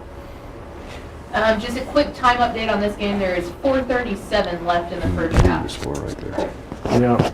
Here we go back to spread punt. That is odd. Spread punt with the crazy splits. Yep. But you're right. There's almost now. Cain has put a rush on this. They have. No, they absolutely have. You know, you get to the point here. Oh my goodness. You know, you're up That was 35-6. Yeah. You're really not real concerned, especially when your defense is played. You're like, you know what? If you fake it, fake it. Like at that point, you know, that's Upside of okay. So this game is getting out of hand. Yeah. I feel like we could get into some subjects, some coaching subjects. I'm just always general coaching subjects. Sure. It's subjects. How do you view like I guess I would call it kind of the new school philosophy of field position, like certain areas going for it on fourth down because you're in plus territory. I'm always curious. How do you view it personally? You talking about the analytics? Yes. The analytics of things. So I was fortunate enough that when I was at Estacado, me and the recruiting coordinator at Texas Tech became pretty close. And it was because Kate and his daughter played on the same soccer team. Right. Let's go, Kate. Right. So that's how we got kind of hooked up. Yeah. So he gave me one of their analytics books to look at, and just like I was just curious, like because you see him on the sideline, and like the book, like per game was like this thick, and it was they were paying however much money to send it off to somebody to send it back, and the book would also come with, and he would forward me these emails of games throughout history of why they should have taken the analytics look, and the team that didn't, they lost this game, right? Or even some like the team won, but they really shouldn't have. They'd gone with the analytics, like whatever. I am an emotional coach, as some of my coaches told me today. Man, but I really kind of go with a gut feel of and I'll say this: I don't think it's anything out of the realm of if we get to the 45 and our defense is playing relatively well. I'm on the headset going, we got 4 downs right here. Yeah. Like I don't want to kick it. Because I mean, what's the upside of punting? You're going to net maybe 15, 20 yards. If it's a good punt. Yeah. That's in high school punters. It's so hard. Like in the college game, maybe you take the delay of game like you see all the time, and now they can kick it from the 50 and they pin them inside the 10. Well, our kids I hope we eventually have a lot of kids like that. We have 2 really good punters right now, but they're both freshmen. And so, we're just trying to get the ball off, and so there's a great chance it's going into the end zone, and they're getting the ball in the 25, and 15, 20 yard field position's the difference, And so, it's really more gut feel. But looking at, the analytics book to me was, it was overwhelming just because of how much was in it, because, it is, and it's per game. So it's if Mount Pleasant, we play Texas High next week, so Mount Pleasant versus Texas High, this is where you should go for it, this is where you shouldn't. It's the whole every down distance, time of the game, and to be able to look at that in game time as a high school coach, or take one of your coaches where you have a limited staff anyways and say, here, tell me when to go for it. Well, I was going to say, I know with universities they have the analytics guy. Yes, and he's going, hey, yes, go for it. See, here they are punting from the plus 40, right, up 35-6. Yes. It is 4th and 11, I think. But I would say that's probably the Klein Cain. I still think 20 yards. I think that might have been some sportsmanship. Get off the good. Also, good point. Good sportsmanship. Right. It's I was about. Say, you're down to probably about 2 minutes That's what I would left think. right now. Yeah, that's what I would think. I always feel though, with the sportsmanship argument and running up the score, anything in the first half. I'm with you. I'm totally with you on that. It's first half. I totally agree. No, I agree. We could talk about that in the second half. Score as much as you can in the first half. I completely agree with that. That's and I would say coming out early in the third quarter, starters come back out and play a series. I was about to say, give them a drive or something. That type of deal. I also feel like if you have your backups in, but you're throwing the ball, it's like, man, those backups work hard this week. They do. I was about to say, there's validity to that. Yeah, it's there. They practice just like everybody else. There's definitely validity to that. That's That's a tough deal as a coach. I mean, it is, like, even though you're way up. But I'll tell you this, what's good right here is, like, you're about to work on your 2-minute defense, which obviously it wasn't great right there. Right. But you get a chance and opportunity, even though you're up 35-6, to say, okay, they're about to go fast. Here's our defense. Like, we're trying to prevent them from scoring. So you get a chance, even in a game right now that's a blowout, to be able to work on some things defensively that you might not normally get to work on in a game like this. Because they're about to air this thing out. I think Tom Herman was a big. He'd always reference the notebook. The notebook on 4th downs. Yep. And Sark has been in his time there has talked much more about defense. Yeah, that was really it's good. just kind of a gut thing. Like I mean, there's definitely validity to, like, I'll say this, like the 2-point chart. That stuff, like, I really do like. We have our little, but everyone has that. Your little 2-point chart of when you should. You know, I'm a big believer, and we're not going to chase points until the 4th quarter. Right. In the 4th quarter, if we got to chase points, we'll chase points. But if we end up 6-7, and for the first 3 quarters, it kind of stays. It goes, you know, whatever, 13-14, and then 20-21. We're not going to chase the 2-point conversion until we have to. Right. But I'm really, it's more of a gut feel to me, you know, because you got to feel how your kids are doing too. You know, sometimes it's I'm going to go for it because we're rolling right now, and sometimes it's I'm going to go for it because our kids need a spark. It can go from either end of that spectrum. That's a good point. You know, like, we need a spark. It's 4th and 2. It's on our 45. I know we should probably kick the ball, but, like, we need some momentum. Right. And so, like, let's grind this 2 yards. I get a first down, and, like, hopefully that gets us going a little bit. You know. So I watched the Michigan State and Washington game this weekend because my dad's a Michigan State. Okay. And it has no here. So. What happened in that game, by the way? So anyways, the point where I'm we going. smoked the Mel Tucker pack is what happened. No. Pack watch, baby. Michigan State's secondary is so bad that they would go. Washington would go for it on every 4th down. It'd be 4th and long, and they're like, "Yeah, Look at this run. There you go. There we go. Reed Odell. My thinking is, you punted, you netted 20 yards, and you let up a quick drive. Right. You could have held on to the ball, possibly scored. No, I was about to say, me and Mike Roach are from the same cloth. Like, he'll be a lot more nicer about it on Twitter than I will. I'll just call college coaches cowards for punting the ball. I was yelling coward at the TV 2 weeks ago when Texas didn't go for any of the 2-point conversions or any of the 4th downs in the red zone, all that. So like, they were at a point. I'm normally with you. They were at a point in that game where it was like, just hold on to what we've got right now, and I don't think Hudson Card was capable of. Fair, but in my opinion, that's why you had a guy who played quarterback in high school who was recruited as a quarterback that you could have put at running back and ran something. So that was my thing. But we're cut from the similar cloth of more or less. I think if it's plus territory, consider significantly going for, in my opinion. You know, again, but to your point, I'm not on the sideline. I don't get the read the body language of the players and things like that. Like, I mean, it's like the Mike Leach, like, hey, if we're on either 40. Right. Yeah, exactly. You know, like, that's, What I'm also saying is I can do that for the Mount Pleasant if you want. I can be on the sidelines. You'll be your, I can get the book. You can be that guy. Exactly. That's right. Put him in the booth and just be like, Ish, are we good? It's like, we're going. Go for it. I'll just hold up a green sign, green or red sign. I'll just hold it up. Just be like, you'll just look up at the. I'll just look up and be like, all right, it'll never going. be right. We're going. Right. Ish is always like, yeah, go for it. Right. Yeah, I consulted the book. It says I looked at the book. I'm on my phone. Yeah, it says go. It says go for it. Yeah, it kills me. Sorry, Mallory. It kills me watching Big Ten football, like Iowa punting from the plus 37. Iowa team is. That's tough to watch. I don't care if you're a defensive guy, whatever. That's anti-football. That's anti-football. That's an assault on. You wouldn't actually. Terrible. You wouldn't actually go like, oh, you need to go. I'm gonna put myself on camera for the one time for this. This is what you would actually do. You would look at it and you would go, you want to be a coward? Yeah, exactly. We go for it. Which would work with Cluley because he's an emotional guy. Right. He'd be like, no, I don't. Go for it. Be a coward again. 4th down, shot over on goalpost. That's exactly right. That's exactly right.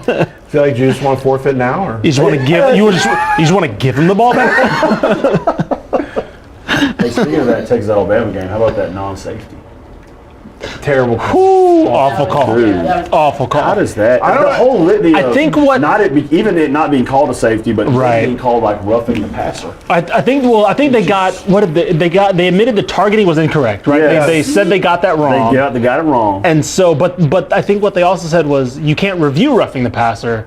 So It was they a couldn't crazy- it was something weird. Like they couldn't take that away. They took the roughing the passer. They took it away. That's right. Because they said there was they called it an miscommunication. incomplete pass. Well, Yes. I think that was so. Here's my conspiracy theory is that they meant to call that they knew that they messed up the roughing the passer call. Yes. Right. But they could not go back and change it Yes. because you can't review roughing the passer. Right. So they just said incomplete. Yes. I think which is a bad call regardless. Absolutely. But I think that's what that's my conspiracy was that they're in Austin. There's like, we can't it's the right call to say that there was no roughing, but we can't do that because the only reason we reviewed it is because we incorrectly also said that it was targeting. Yes. And so I think they just you know what, screw it, incomplete pass. Yeah, that guy told me the wrong thing. Right, exactly. Yes. I'm also not going to throw my official under the bus. No doubt. It's an income. They just made something no up. doubt. That's I was my opinion of it. watching with my wife, and she looks at me and thinks he knows everything about football. He can explain everything. And What happened there?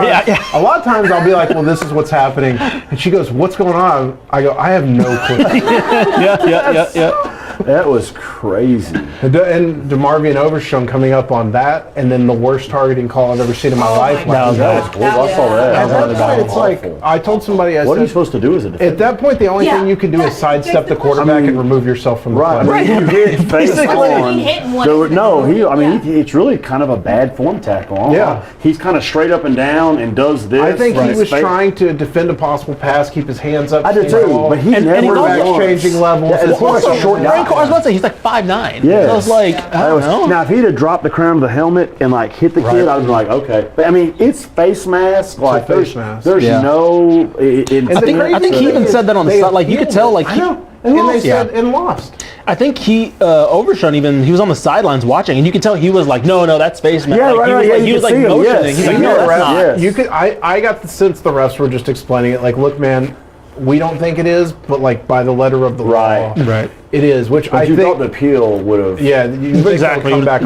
But it didn't. That was crazy. And you would think man. that there's got to be some way to determine intent. Yes. Sure, exactly. I mean, to me, if you don't lower the crown, I just don't see how that. I mean, that's like saying every time a running back runs over somebody and doubles over the ball and gets down low that they're targeting Right. the defender. Right. Yeah. Exactly. I mean, that's not. I just don't understand that. yeah. I do not understand that. It's a lot of it's just an overcorrection. Yes. Yes. The Well, I game get used what to be they're so. trying The to game used do. to be so Yes. reckless, but now it's like an overcorrection. Yeah, it is to an try and be overcorrection, yeah. too. I don't know. It's hard to say Yes. too safe, right? That sounds Yeah, like but it is like It's a violent game. there's risk. right. in Exactly. football. There's a natural Like, risk yes. with the game. There's a risk.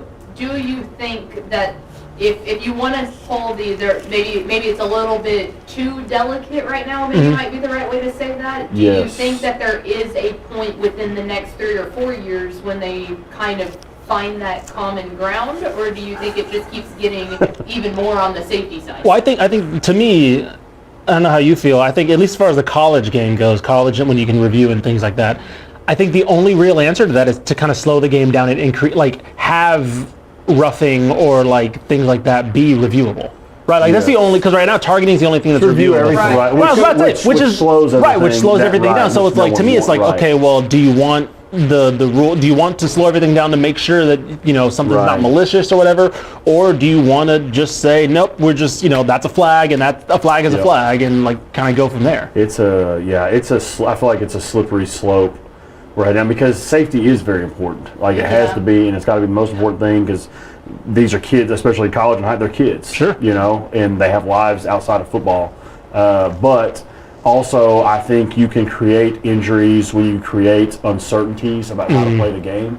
And when a kid is trying to, I don't want to hit him the wrong way, you create injuries sometimes because of that, because kids don't understand exactly how to play something or the rules or whatever it is, Going with the wrong form. Yes, right, because you're so worried about getting a flag for something, Yeah.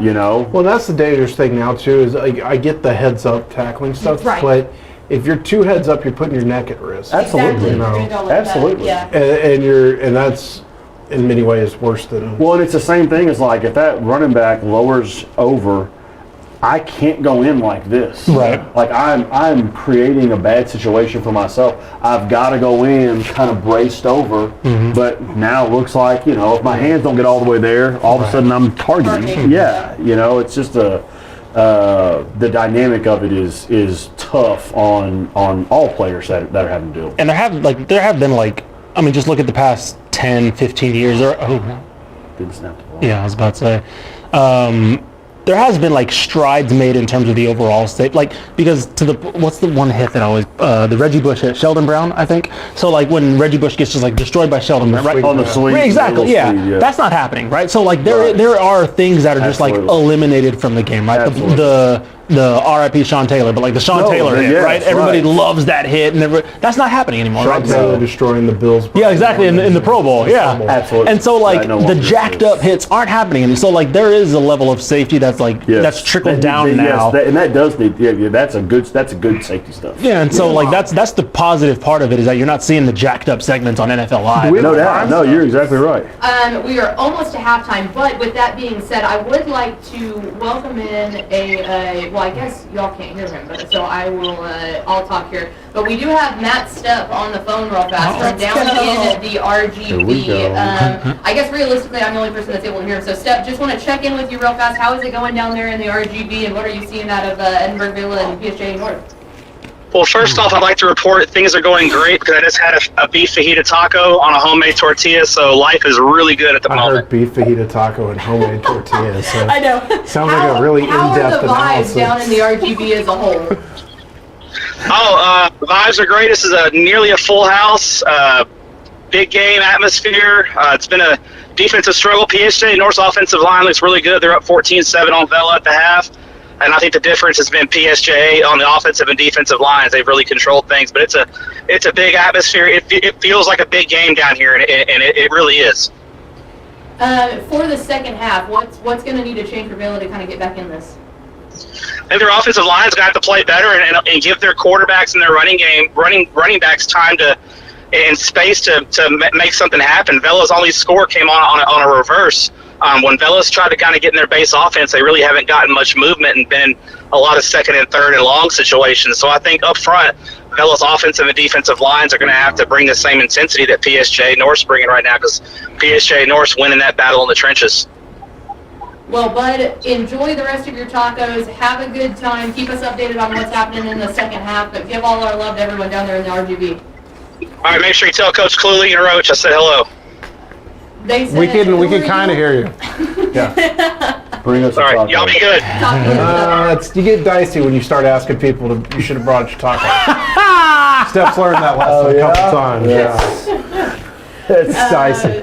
We'll tell you off air. You're okay asking Steph. We'll tell you off air. Okay, I think we're fourth in forever, but we're going. I love it. Tell you when you're older. That's the Ish has the green. Oh, there we go. They've completed that. Ish put the green board up. Put the green board up. Yeah.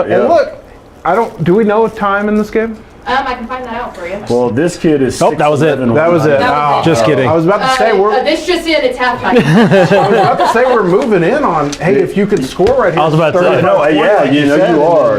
You're exactly right. Still, an entire half of a 3-score lead. That's not insurmountable. No, it's not. So no, it's not. They put themselves back into this with that last touchdown, and even on that last drive there, they were like I think you're right. I think they might. Even on that last drive, they were like a fraction off of a couple passes here and there. And so they dropped the one touchdown pass. Exactly. Going, fellas, this should be like 14-point game right now. Right. They play very well. Very, very close. So what's the halftime speech then? I mean, to me, it's like we've come back. I'll cut every last one. That's right. We've taken the momentum. Let's continue this momentum. We've gotten a few stops. Now we've scored a couple times. let's take this momentum into the third quarter. If you come out, get a stop and score, or score and get a stop, it's a 2-touchdown game with 20 minutes left. And you're feeling pretty good about yourself now. You're generally a pretty positive guy. I am. I think you're not. Until you became a head coach, remember? Yeah, that's right. Until everything was terrible. That's right. Yes. Do you have a mode where it's like, I'm going to go in and just torch this room? Yes. Okay. Yeah, there's definitely you have the show you know, where you go in and you like throw stuff, and Yep. It gets to that point where like you got to make you know, like a scene. To relate it back to this game, you mentioned when they were down a couple scores and they were still jogging off the field. Is it when you're seeing heads hang in, walking off the field, exactly things right. like that? But the minute you see or like that, or like, you know, you come up to the sideline and you hear that's your fault, or the finger The pointing, the blaming. blame game. Yes, right. Like I did what I was supposed to do. That's on him stuff. Like that's when, as a coach, you start you easily start losing your temper. And that's when you got to make the show at halftime or right there, you know, wherever it is, about like, we're not going to be that football team. Sure. You know, like, and it's, you know, you hear Nick Saban. I see it every once in a while on Twitter, and I talked to our kids about it the other day. But it's like, why does the score determine how hard you play? Like, who cares? Like, the score doesn't That's a good matter. point. Like, why does the score determine how much effort you give? You know, like if you say you love playing this game, there's limited opportunities. Like, why should the score matter? Whether you're up 60-0 or down 60-0, like, go play. Right. You know, and so that's something I think that you know, is something that kids don't understand. Obviously, you know, it's hard to understand that as a 15-year-old kid or 16-year-old kid. And you've worked really hard and things aren't going your way, but it's true. Like, why does it matter? Right. You know, just go play hard. Have you ever, in your head coaching career, have you ever been so pissed you just rally them on the field and give them that? Have You you know, seen that? Because I saw it happen a couple weeks ago. I've done the like timeout. Everybody on me. Like we're having a team meeting right now, right here. Circle the wagons. It's been Like the like, Buffalo Bills. and it's really been on both sides of it. It's been on like the we're getting our butts No, kicked. sorry, I was saying circle the wagons. You circle the wagons like yeah, the Buffalo yeah, Bills. yeah. I thought Roach thought I was telling him to check his phone or something. Yeah, Yeah, and I got another text but like, from Ted. and then the other side of it is when you're losing is sometimes when you're winning and like the backup kids are playing and like you look back and your starters like talking to people in the stands and it's like, listen, these dudes, you know, scream for you on third downs, scream for you on fourth downs, they cheer for you every time you score. And like you look back and it can be frustrating as a coach because now the dudes that know they're not going to play anymore are, you know, looking for their done. homecoming They're dates. checked out. Right, they're checked out. And that's not fair to those kids that have been in practice like as the scout team Right. guys for 6 weeks maybe. Right, you know? and it's funny that you bring that up because I can say, and Mallory, you'll be able to speak to this too, from a person that's done sideline reporting. When I see a coach on the sideline going, everybody now, Yes. that's when I walk straight to that huddle, and the coach might glare at me, but that's when I know I'm going to get the nugget of what is this coach saying to them right now. Yes. Have you when do you, on the sideline, as Yeah. you've done sideline reporting before, when do you see stuff like that you go, this is a nugget that I need to make sure that I get to put into a broadcast? Right, like the coach is huddled around his players. He's like, all eyes on me right now. You know, like you listen to me right now. He starts going off or whatever. Yeah, you know, right in that moment that you're going to get some good information that he's not going to say in front of the press early. Like, Right, So yeah. you're like, ooh, I can get something that he's not going to say. And then other Very media true. reporters. So I'm going to go over there. And then That's a win. you report facts, but you also put a little bit nicer language in it Yeah. sometimes Yeah, for a, absolutely. for a You gotta viewable cut off the audience. exceptions. I saw a coach a couple Yeah. weeks ago have the first part of his yelling, screaming halftime thing on the field. As soon as the whistle blew, it was He was- everybody on me, Yeah. Yep. and ripped them for about a minute and a half, Yep. and then everybody in the locker room. Yep. Yep. And I think It's- that lets you get it out of the way, and then we'll go in the locker room and work and on what get we it- need to work yep, on. get it Yeah, fixed. yeah. Well, and Yep, then get it obviously fixed. with assistant coaches too, everyone has a different way of communicating Yes. to their group. Some people are very vocal, some Yep. people are very calm. How do you as a head coach adjust to, okay, maybe you shouldn't scream that much, or maybe you should get a little bit more Right. high? Well, you know, I've always, I'm very like, I trust the guys that I hire. I trust to do the job that I hired them to do. You know, and I'm a big believer in, I don't call coaches out in front of kids. Like if there's a correction that needs to be made, we'll make it either after practice or I'll pull that coach aside. Kids don't know what we're talking about. We'll make the correction. But one of the things we always talk about in our preseason meetings is you have to be yourself. Like, I am a guy that gets loud. I get rambunctious. Like that's just who I am. I got a loud voice. I scream and yell, good, bad, positive, negative, whatever it is. I don't ask any assistant coach like that's how you need to do it, you know, Right. because the first people that recognize if you're being fake are the kids. Sure. And so and in fact we actually I was talking to a coach today about it. He coaches different than I do, and that's okay. And he was saying, I'm not like you, and there was nothing. We weren't really even talking about how he should or shouldn't coach. We're talking about other stuff, but it just came up. And he's more of he explains things to the kids. So he wants them to calm down. This is what we're messing up, and he's a very calming voice, which is good because I'm not a calming voice. Because I'm a mega. He's right. Yeah. So it's like it's a very good balance. And we were laughing because like at the game last week, something happened. And I got mad, and I'm like yelling about the kid, but it's his position coach. So I'm like yelling at him, and he was like I got to coach. It's like you should be in the office. I've got, basically. And so it's She just gets like something wrong, and I yell at her. Typically, we're gonna get it fixed. And so those kids come to the sideline, and like where my way of correcting it would be different than his. Right. He got corrected. Like he wouldn't get it his way, and so I think you get into a bad deal if you start telling coaches this is how you have to coach. This is how you have to do it. I think coaches have to be comfortable within themselves, within your program, to coach how they coach. And I feel like if you asked any of my coaches and whatever, and I wasn't around, they would tell you like I'm gonna let them coach how they want to coach. And if the results aren't there, then like we'll figure it out together. Like what is the problem? But I never want someone to try and be a yeller and a screamer if that's not who they are. And like sometimes that's just not who people are. They're more calm, they're more low key, and that's okay. Like I've coached with some great coaches that are like that. And I'll say this. Those coaches, when their voice raises, like kids are like, oh, right. That's like that's like I yell a lot. I'm in practice, we're getting going. There is at some point they're gonna be like, God, he just yells, And that guy that's like stays very, very calm the whole time. When he raises his voice, like kids' heads will snap around because they're not used to hearing. Who was that? Yeah, yes, like almost exactly. like that's a different tone. Man, that's coach. I had coaches growing up too that yelled a lot, and when they got calm with me and looked at me like seriously, like, "Hey, Pickle, come here," and I knew I was like, "Oh, I'm in trouble." It's the opposite way. Yeah, that's exactly right. He's not screaming at me. I'm in trouble. Right. No, that's exactly right. Yeah, no, that's very, very, very accurate with that. That's the come see me right now. Like you're going to get right here next to me, and we're going to have this private conversation. I'm going to say some stuff I don't want other people. That's right. Right. That's like the sideline thing. I always tell coaches, if you got to really chew on a kid, like put your arm around them, face opposite of the stands, right, and everyone behind you's going, man, he's loving him. Oh, look, he's picking him up when he's down. He's like, listen here, I am going to, it's when the arm goes around you and the shoulder gets squeezed. Yeah. Yeah. It's like, listen, Carter's looked really good in practice. Don't make me put him in. Like, you're right. The trap is sprung. Right.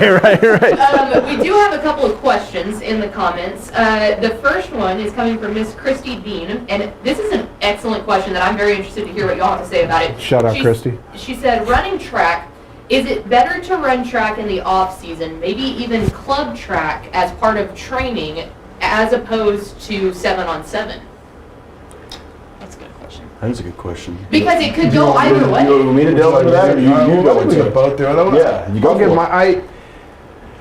I think if you're running track, you need to. I'm always an advocate of do things for your school first. So if you're going to run track, run for your school. And if you can find time for 7-on-7, great. I think there's a place for 7-on-7. I think it certainly helps your skill development and all those sorts of things.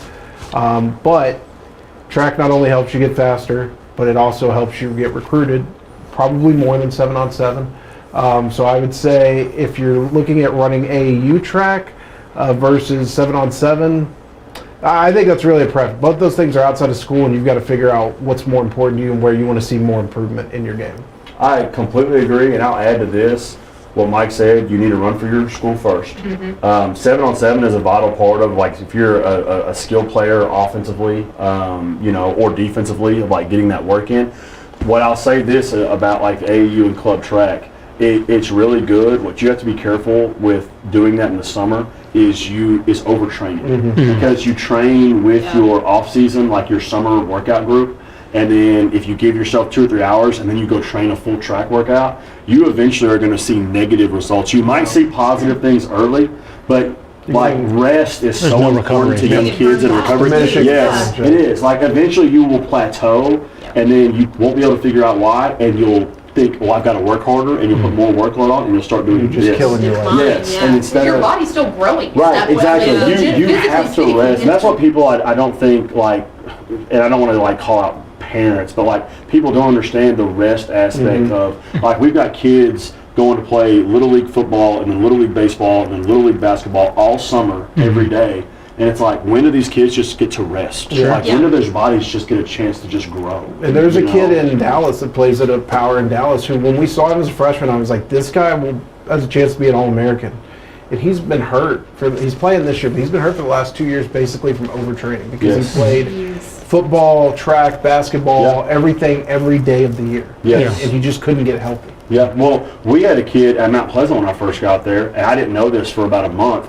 But he was waking up at like 4, coming up to our track, running. We were first period athletics, going to first period athletics with us, working out, coming back after school for our after school work, working out, and then running track. And when I found out, I was like, dude, we don't. You love the work ethic. Yes, love the work ethic. You know, go put that big piece of that into your classroom and all that. But like, you are overtraining your body, and there's a reason why you started this when we first got there, and then it did this, and your strength gains and stuff like that, and you started getting injuries because you're overtraining your body. Like, when does your body have a chance to recover? You know, like you're working it so hard, like it doesn't have a chance just to sleep and relax and grow and build muscle and all that stuff.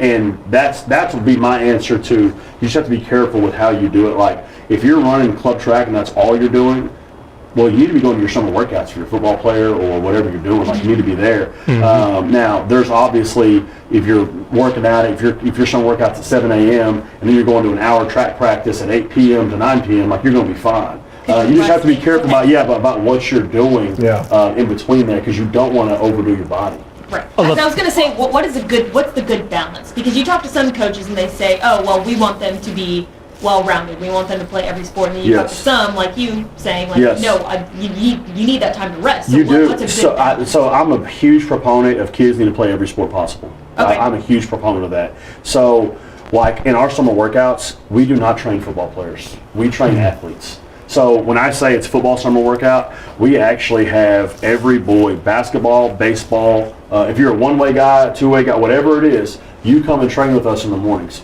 And we train explosive athletes. So then, because of the UIL allows us now to do our skills training, then you can break off and do your skills work. Well, what we have to talk to our kids about is, like, if you play football and basketball, like if you go to our football skills work, you got to be careful about when you go into basketball, you know, and how much work and then is there an AAU basketball tournament that evening? Like, you have to be careful. Is there a 7-on-7 tournament you're going to? You know, like, you just got to be careful with how much you're asking them to do, knowing that, like, if it is a multi-sport athlete, they were going to want to do that for the other sports as well. And so it's just it's a balance you have to find, and I don't think there's a blanket deal you can do for every kid. There's no book. No, right. But each kid has to understand that, like, you need to be going home in the summer and sleeping. Like, sleep. That's the other thing, is kids don't sleep. They don't. They stay up all night. Right, play video games. Right, or get on Snapchat or whatever else. That's a misconception about a lot of training, is that people assume you weight train, you build muscle. Yes. Well, it's like, well, weight training, no. You lift weights, you tear muscles. Tear muscles. You have micro tears, and then as they recover, they grow stronger. And that's exactly. Yes. So, like, no, you're just constantly tearing them. Right, exactly. Basically, you're you're giving no time to repair, no time to build. And your initial deal, it's like, especially if you're starting from ground zero, you're gonna immediately get stronger. No matter how bad you treat your body, but you will eventually get to a point where you gain nothing, and then you start losing stuff. And like, we see it with kids that you'll watch a kid that maxes, hits a squat max of 400 pounds. Right. Early max, you're thinking, like, man, this kid's going to be a 600-pound squatter. And he works really hard, and his next squat max is 405. And you're going, now that don't make sense. And you start talking to that kid, and you realize, like, dude, you have got to, like, go to sleep, eat right, hydrate, like, do all those little things that these kids in the your summer, body is what you, like, that's what you perform with. Yeah, they're eating Cheetos. There's no doubt. Staying up till 4 a.m. No doubt. Drinking Mountain Dew. I mean, because Getting tacos. Hey, it's what I did. Right. Like, when I was about to say, we were all that age too. So there are some I feel like most coaches, in the same vein as running track, how do you feel about powerlifting? Because there's a lot of coaches that like that, because I honestly feel like that's when you get the most one-on-one weight training in high school of the correct form, how to do it, because that's all you're focused on at that point. There's a whole class of people lifting. I love powerlifting. Love powerlifting. Love wrestling. Most schools have kind of one or the other usually because they coincide. We have powerlifting at Mount Pleasant. Our powerlifting guy does a great job. I'm a huge believer in powerlifting. Again, you have to have a powerlifting coach that understands, like when you're training football players, you know, one of the things we talk about is like we don't want our football kids cutting 20 pounds to try and get into a lower weight class. We want them to use powerlifting as an opportunity to work on things that maybe we didn't get to work on during that day. So you don't want to go through and train the same muscles. And like our powerlifting coach does a great job. Obviously, he's in our football workouts as well of making sure we're not killing the same muscle that we did earlier in the day, because you want to do something different, and then that following day, like we're big believers, and you work lower body one day, upper body the next, so your body is getting 2 days to recover for whatever muscle group we're working. But yeah, powerlifting's huge. I love powerlifting. I'll say this, and you can probably echo this from, by the way, if you go in Coach Cluley's office, he's got just like letters from like head coaches around the country. He's got one from Nick Saban, Frank, like, hey coach, congrats. You know, shout out to you. Yeah, very fortunate. I think you got a Mac Brown one in there. Nice. So a lot of coaches have come in your office and sat down talking about your kids. One of the first questions they ask you is, play any other sports? There's no doubt. The first 2 questions you get: does he play other sports? What do his grades look like? Where is his transcript? Those are the first 2 questions. It's one order or the other. It's always what does he play? What else does he play? And then what are his grades? So that goes to, because there's a big discussion about specialization versus multi-sport. Right. The NFL draft in particular shows a huge percentage of guys that play multiple sports drafted higher. I think college coaches love to see it because they know those kids are competing in other things and they're doing other things. And I think that's what they're spending their time on. Right. They're not playing video games. Right. And stuff. And I think a lot of those skills translate. You know, there are a lot of things, whether it be wrestling, like Peyton Pierce at Lovejoy is one of the best linebackers in the country. He's also a state champion wrestler. He's probably one of the best tacklers I've ever seen. I think like that goes together. If he gets his hands on form, you, you're going totally down. Agree. Totally agree. Yeah, that's a. I think if you're a lineman, probably when you play basketball, right, you're learning how to move a little bit. When we find out like a 6'6" lineman plays basketball, we're like, well, because the ones that do not know how to move really expose themselves in the basketball court because they're playing linebacker on the basketball court. It's like, oh, you're not very good. That don't fit. Right, exactly. Like Devon Campbell when he was at Bowie. I mean, he was a basically 6'3" Shaq. Yep. Yes. Yes. And we're like, athlete. Yep. Absolutely. Yes, absolutely. All right, another question here. This one is absolutely directed right at Mallory and not at any of the guys. What is the key to a great beard? Love it. The only one that doesn't. I don't see anybody else that could speak to this other than Mallory, honestly. Cluley's wearing the hat. Cluley usually has a great fade. I'm sure it's under there. He got a great fade. Yes. And he keeps his beard very nice. Actually, no, I think I know the story about that. I know the story. So a couple years ago, years ago, it was at Estacado, right? Okay, go ahead and explain. This. The way this happened was, so my dad, shout out to my dad. Oh, and my brother and sister texted me. They haven't given them a shout out yet. Shout out. Shout everybody out. Teresa and Kenneth and everybody else. So when I was at Estacado, my dad was like, we don't pay for haircuts. I cut your hair, right? So I never, since I don't know if I'd ever, but in my entire life, I'd never have someone else cut my hair other than myself or my dad. Yeah. And of course, you can imagine what that looked like. I'm sure you were getting like, right. Like, I mean, did you ever show him the magazine? You're like, I want this. Yeah, right. He's like, got it. Yeah, that's right. Yeah. Doesn't matter what you show.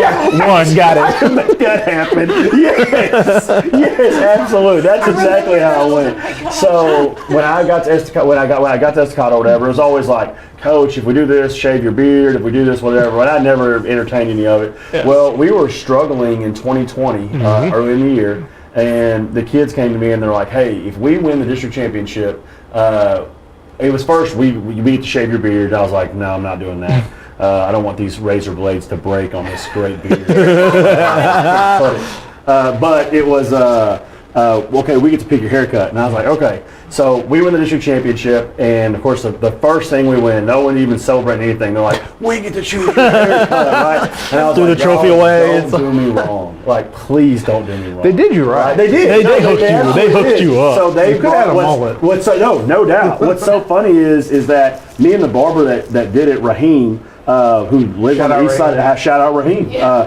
Heem the barber is his like little tag. Let's go. He came to Estacado and like cut my hair in front of all the kids. 50-yard and it was in the indoor on the 50. He did it up or whatever and gave me the fade and all that. And of course, then Miss Cluley really liked it. And so I haven't not had a professional haircut since then. You got the cosign from Mrs. When she co-signed it was like, it's done. This is my hair now. You can't change So what I was going to say is you have a very well manicured beard. Mine kind of goes wild. I just let it go. Mine was wild yesterday. And you knew you were going to be on camera. So I gotta say, it doesn't always look like this. I'll say quickly, it was pretty wild. The key for when I do make it look good is you gotta moisturize it. Absolutely. I was gonna say, do you dry. condition it? You It condition gets it? dry. I've got in the shower. I got a little deal you put on it, like makes your skin tingle. Yeah, Mallory does too. That's where Yeah. it's Where all this comes from. You know? I've got like a mousse type thing. I used to do the oil, the beard oil, and I hated the way it felt. I don't like it. It gets on my Is it hands. on your hands? Yeah. So I use like a mousse type deal that's like a dry. You rub it in, and I don't know. I think some of it's genetic. Like you either have it or you don't. I agree. My brother can't grow this. Really? So it's just weird. He and I have completely different. He's got like Brillo pad hair. I've got like this beautiful long. Gotta flex real quick. Yeah, absolutely. So. Allow me to Absolutely. just, Yes. Okay, but going back to the haircut thing, legitimately, what was your initial? Because obviously you're in the middle of a practice field. You're not seeing it being done. When you saw it for the first time, what was your When I saw it, I was like, man, I've been missing out. I was like, my dad did me wrong. Because like the sides are what my dad did to me. Right. Yep. All right, one. There it is. One and go. Yeah. So no, I was like, oh, this is I used to voluntarily be a one all over. Like I was just like, I don't want to do anything with it. Just cut it all off, whatever. Yes. And then one day I was like, I think I'd like to do something different. And I walked into one of these higher end men's places and said, just do whatever you think looks good. Right. Yeah. And they were like, do you want to grow it a little bit? And it's kind of gone from there. Now I get in trouble because my wife's like, you grew your hair out and you bought all these products and you just wear a hat all the time. That's true. That's a great point. That's perfect. We just say it's like I work outside. Like it's Yeah, like if I had off. But I mean, how much do you guys see me without a hat on? That's fair. That's fair. Except Yeah. at I don't think I've coaching ever. I was gonna say, I didn't wear it at coaching school, and the only reason is because Step. the great guy Frazier drove. I left the hat in the car, it got valeted, and I didn't want to go get the valet to get the car out so I could get my hat. So I was like, guess I'm brushing my hair every day. That's so funny. See, the only time Step doesn't wear a hat is at coaching school. Because Step is of Joe. bald, Because of Joe Martin. He's like as a respect to Joe Martin thing. Yes. He's like, okay, so I won't wear a hat. Yeah, So. and that's the old adage of you don't wear a hat indoors is kind of like the old timey thing there. Yeah. So I just thought you were following rules, Roach. But he threw himself under the bus. Yeah, I know. All right, another question coming in there. Is there a coach, you can go high school or college, and all of you can answer, that you think people should pay more attention to and why? App stick. Joe Cluley. Hey, let's go. Here we go. Yeah, that's right. Here we go. Hold on, I was about to say, you want to straighten that shirt out? Birthday, baby. That's Actually, no, the guy I would say, and it was a guy that I've talked to several coaches in the state about, is the guy at New Braunfels Canyon, Travis Bush. I think is like the most underrated offensive mind in the state. His trajectory is, he kind of, I don't know, he was kind of a victim of circumstance because he was the UTSA offensive coordinator the first year under Larry Coker.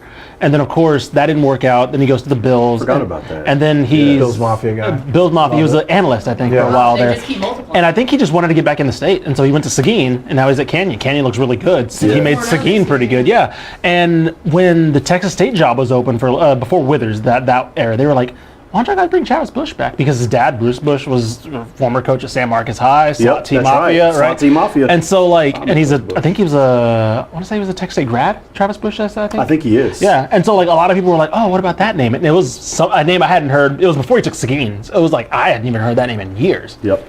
That is a great plug because, he is an underrated offensive coach in this state. Yeah. I'll say this, and I'm very biased in this pick before I say it. This guy was my DC at Lubbock Estacado, but Cody Robinson at Pampa, who not a lot of people know.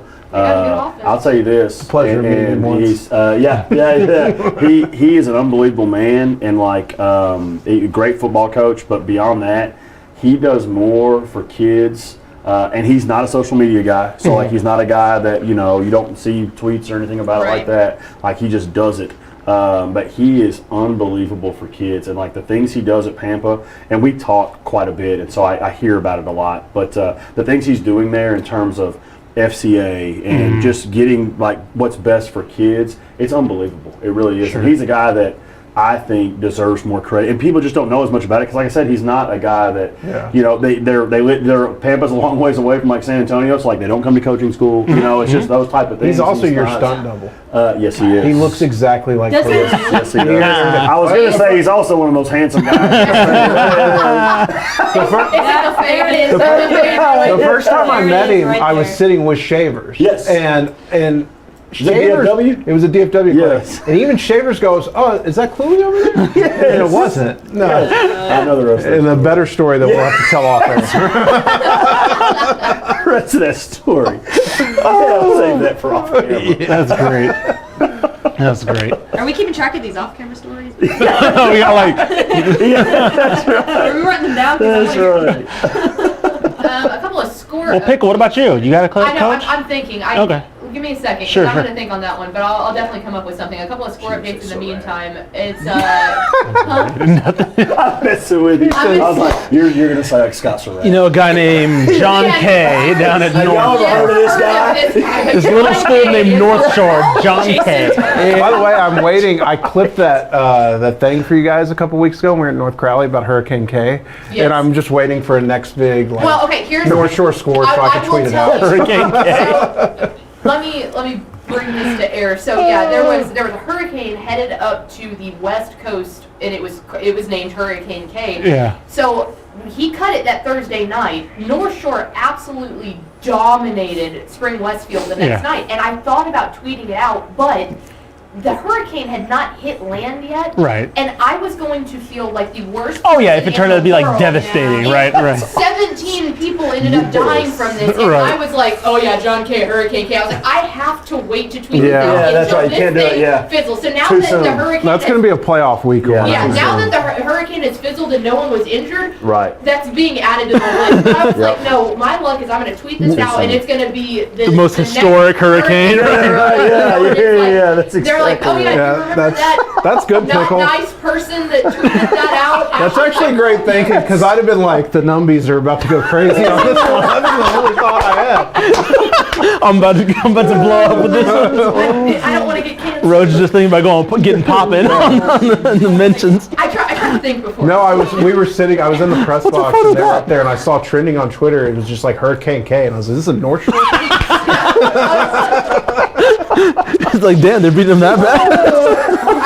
I still have a conscience. I haven't been in this industry long enough to It'll happen eventually. I'll get there, but at 25. Me and Roach had the same joke in mind when we saw that. We're like, man, that's a wild score, huh? Edinburgh Vale PSJ North tied at 14-14. Another crazy one down in the Houston area. Katie Cinco Ranch and Katie Morgan Ranch are tied 35-35 at the half. That's impressive because Cinco, I believe, did they beat Tompkins last week? Yes. So at that point, if they can finish this one out, I think they've solidified themselves as the favorite down there in the 19-6A, the whole Katy region down there. So that'll be interesting. Do we have on Texan Live too? I believe Cinco and Morton. Yes, I think so, yes, because we have Katy IC. So yes, yeah. Yeah. Nice. So go watch it. Is Katie not in that district? They are. You said the favorite. Oh, the second. I meant okay. You just already just listen. Okay, I was right. Did Katie close school? Did the school close down? Did they get hit by Hurricane K?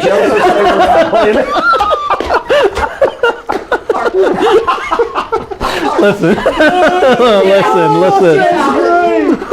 That is great. I saw the lane wide open. Do we have a score on Hudson Standish, who works with me, is down for a Texas receiving commit versus Texas receiving commit matchup tonight for Decaney and Eisenhower?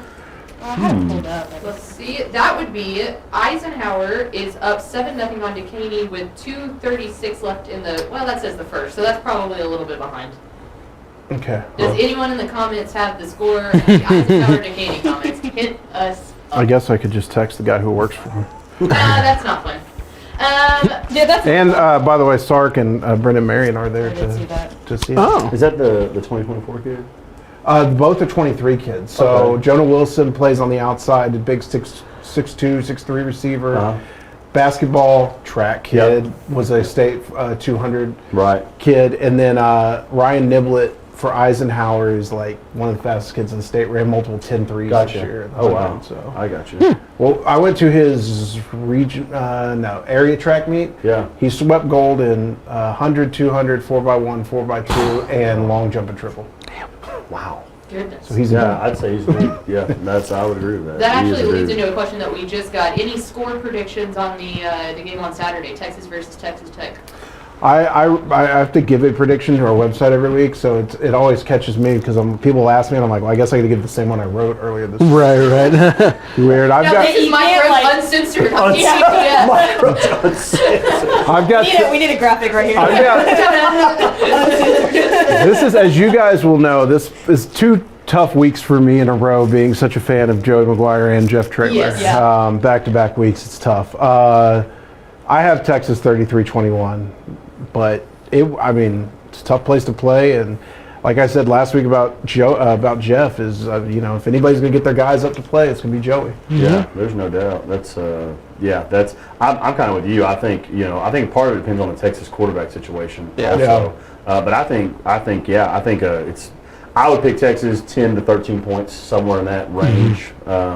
Just based off Tech being brand Tech new. turns the ball over a lot. They do. Yeah. They do. I think that quarterback's on like 5 interceptions last Donovan game. Yeah. I remember watching him play basketball at Estacado when Friendship played Estacado. Oh, really? What a fantastic kid. Yeah. And I know their starter went down. He's a young quarterback, and he's making some young quarterback mistakes. But he's a dude. He is. I know Yours is traveling too low. Yeah, they're taking all 4 quarterbacks. Yeah, he's not showing his hand. Yeah, he's gonna Yeah. make it look like And based everybody on else. what chance. we've heard, I think it's somewhat likely Quinn's back next week. Yeah. Right. I was gonna say you don't want to because you don't for want. Oklahoma. I was about to say you don't want to throw him back Next against week already right. Oklahoma? West Virginia next 2 week, weeks. and then Oh, Oklahoma. Yeah, you don't want to bring him back for his first game again. So Yeah, no, next week, I so agree. the Yeah. perfect role. Yeah, especially being like the VIP first time he's info been in that free environment. here. Welcome back. You're to play Oklahoma. Yeah, right. Exactly. Yes. That's exactly right. By the way, Oh my goodness, the Morton Ranch game, correction, is actually 70 to 56 Morton Ranch is up. In the first half? In the fourth. Oh, my God. 70 Hello. to 56 in the fourth. Hello. Tired. Goodness. I'm tired just hearing that score. Hey, speaking of, my mom and my mother-in-law both went to North Shore. Really? Yeah, they're part of the Hurricane Cain. Again, we can joke about it because no one was injured. That's right. Shout out Hurricane Cain for not being a hurricane. Yeah, they are North Shore grads. That's great. Yeah, didn't know that until Courtney walked into my house the first time, was like looking at the little book deal and saw the North Shore yearbook from my mom and was like, whose is this? Huh. That's where I graduated from. She's like, they graduated like 2 years apart. Wow. Yeah, isn't that crazy? Crazy small world. It Yeah. is a small world. We, Also my we sister got a in Keller. tweet in too from a account that Who's is that? Your brother? at. My brother and my parents. Yeah. Yeah, crazy. We got a tweet in from at Mrs. Coach Cluley. I don't know if y'all know who that is. But it said at Mike Roach 247. For the record, I have those letters written at Coach_Cluley at the beginning of every season. I don't know. Completely random commenter here. I apologize. He did tell me that. Yes. When we were there. So apologies to Courtney. And she was texting me that, and I was like, it's too late. I can't throw it in now. So I'm glad she did that. Don't worry, at Mrs. Coach Cluley. I have your Canadian Kit Kat, so one of us is a fan of you here. I think Mallory is too. So don't worry, girl. Get it on the record. Back, girl. We got your Exactly. Oh, almost. Get it on the record now that you have them, so that if they don't That's get right. there, There, yes, Mrs. Coach Joey's Cluley. I fault. have them. They don't make it all the way to will Mount be in your Pleasant. husband's- That's exactly if he gets right. hungry somewhere around Sulphur It was Spring, not me. It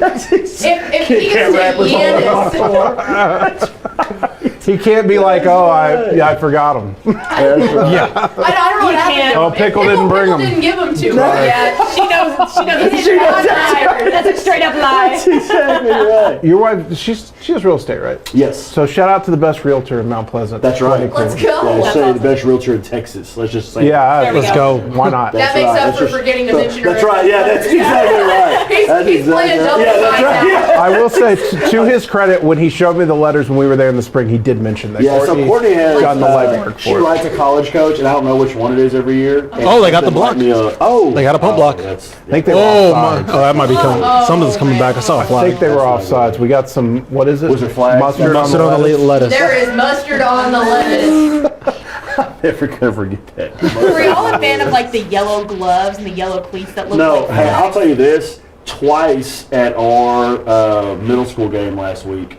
we scored, and I was like, "Bring it back! There's a freaking flag on the field." Right.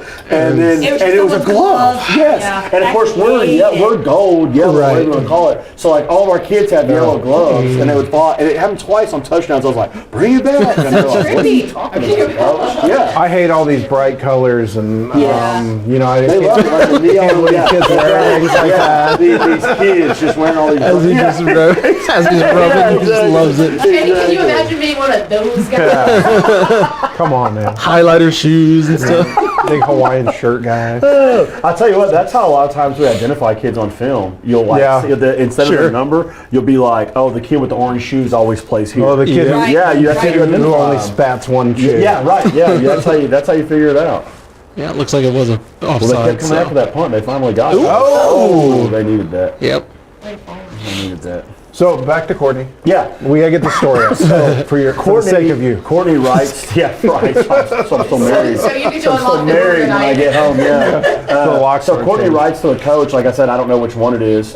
This year it was Coach McGuire at Tech. Oh, okay. Which was very, very cool because I got to meet him while I was at Estacado before I left. And so we got to. He came like watch our off season. I'll say this before I finish up the Courtney story. Really cool thing about Joey McGuire and like what a down to earth person he is I had something happen where I had to deal with a kid while he was there, and so he was like, "Coach, I'm just going to go watch some off season." So I was like, "Okay." So he goes up to our off season. I mean, this dude's as big time gets, and it takes him about 15 or 20 minutes to kind of deal with the situation. So I go up. I'm really kind of expecting him to be gone at this point, like maybe a text like, "Coach, I had to jet." Appreciated that whole deal. I go up. I walk into our weight room. I don't see him. And I turn around to my coach and say, "Hey, did Coach McGuire come through here?" And he's like, "Coach, he's right over there." And he is coaching one of our kids, like kind of looking at him through SWAT, like, "Hey, let's go."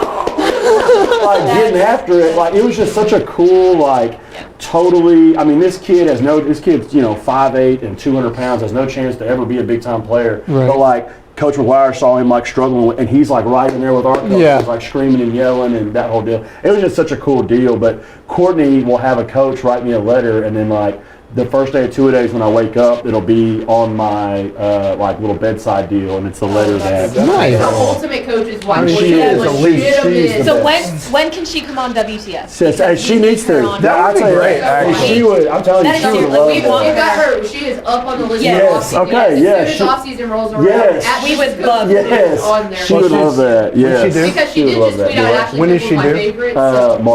March. Somebody Okay, has so to. we'll get her on in like January. Or early March. January would be perfect. Yep. Yep, January would be perfect. Yep, she would love Bring her that. down to DFW Clinic. They can do it live there. Yeah, there you Yeah, go. we'd love That's to have her right. live because we just call in most of the time. We've got Yes, guests call that'd be in, cool. so we'd love to have her live. She'd love to come Yeah, to I that. mean, if you've been in the studio. Yeah, I mean, exactly. We That's called right. it, we got B team, we did A team in the studio now. We you did know? the A team. That's exactly. You for sure got the B team here right now. That is for sure.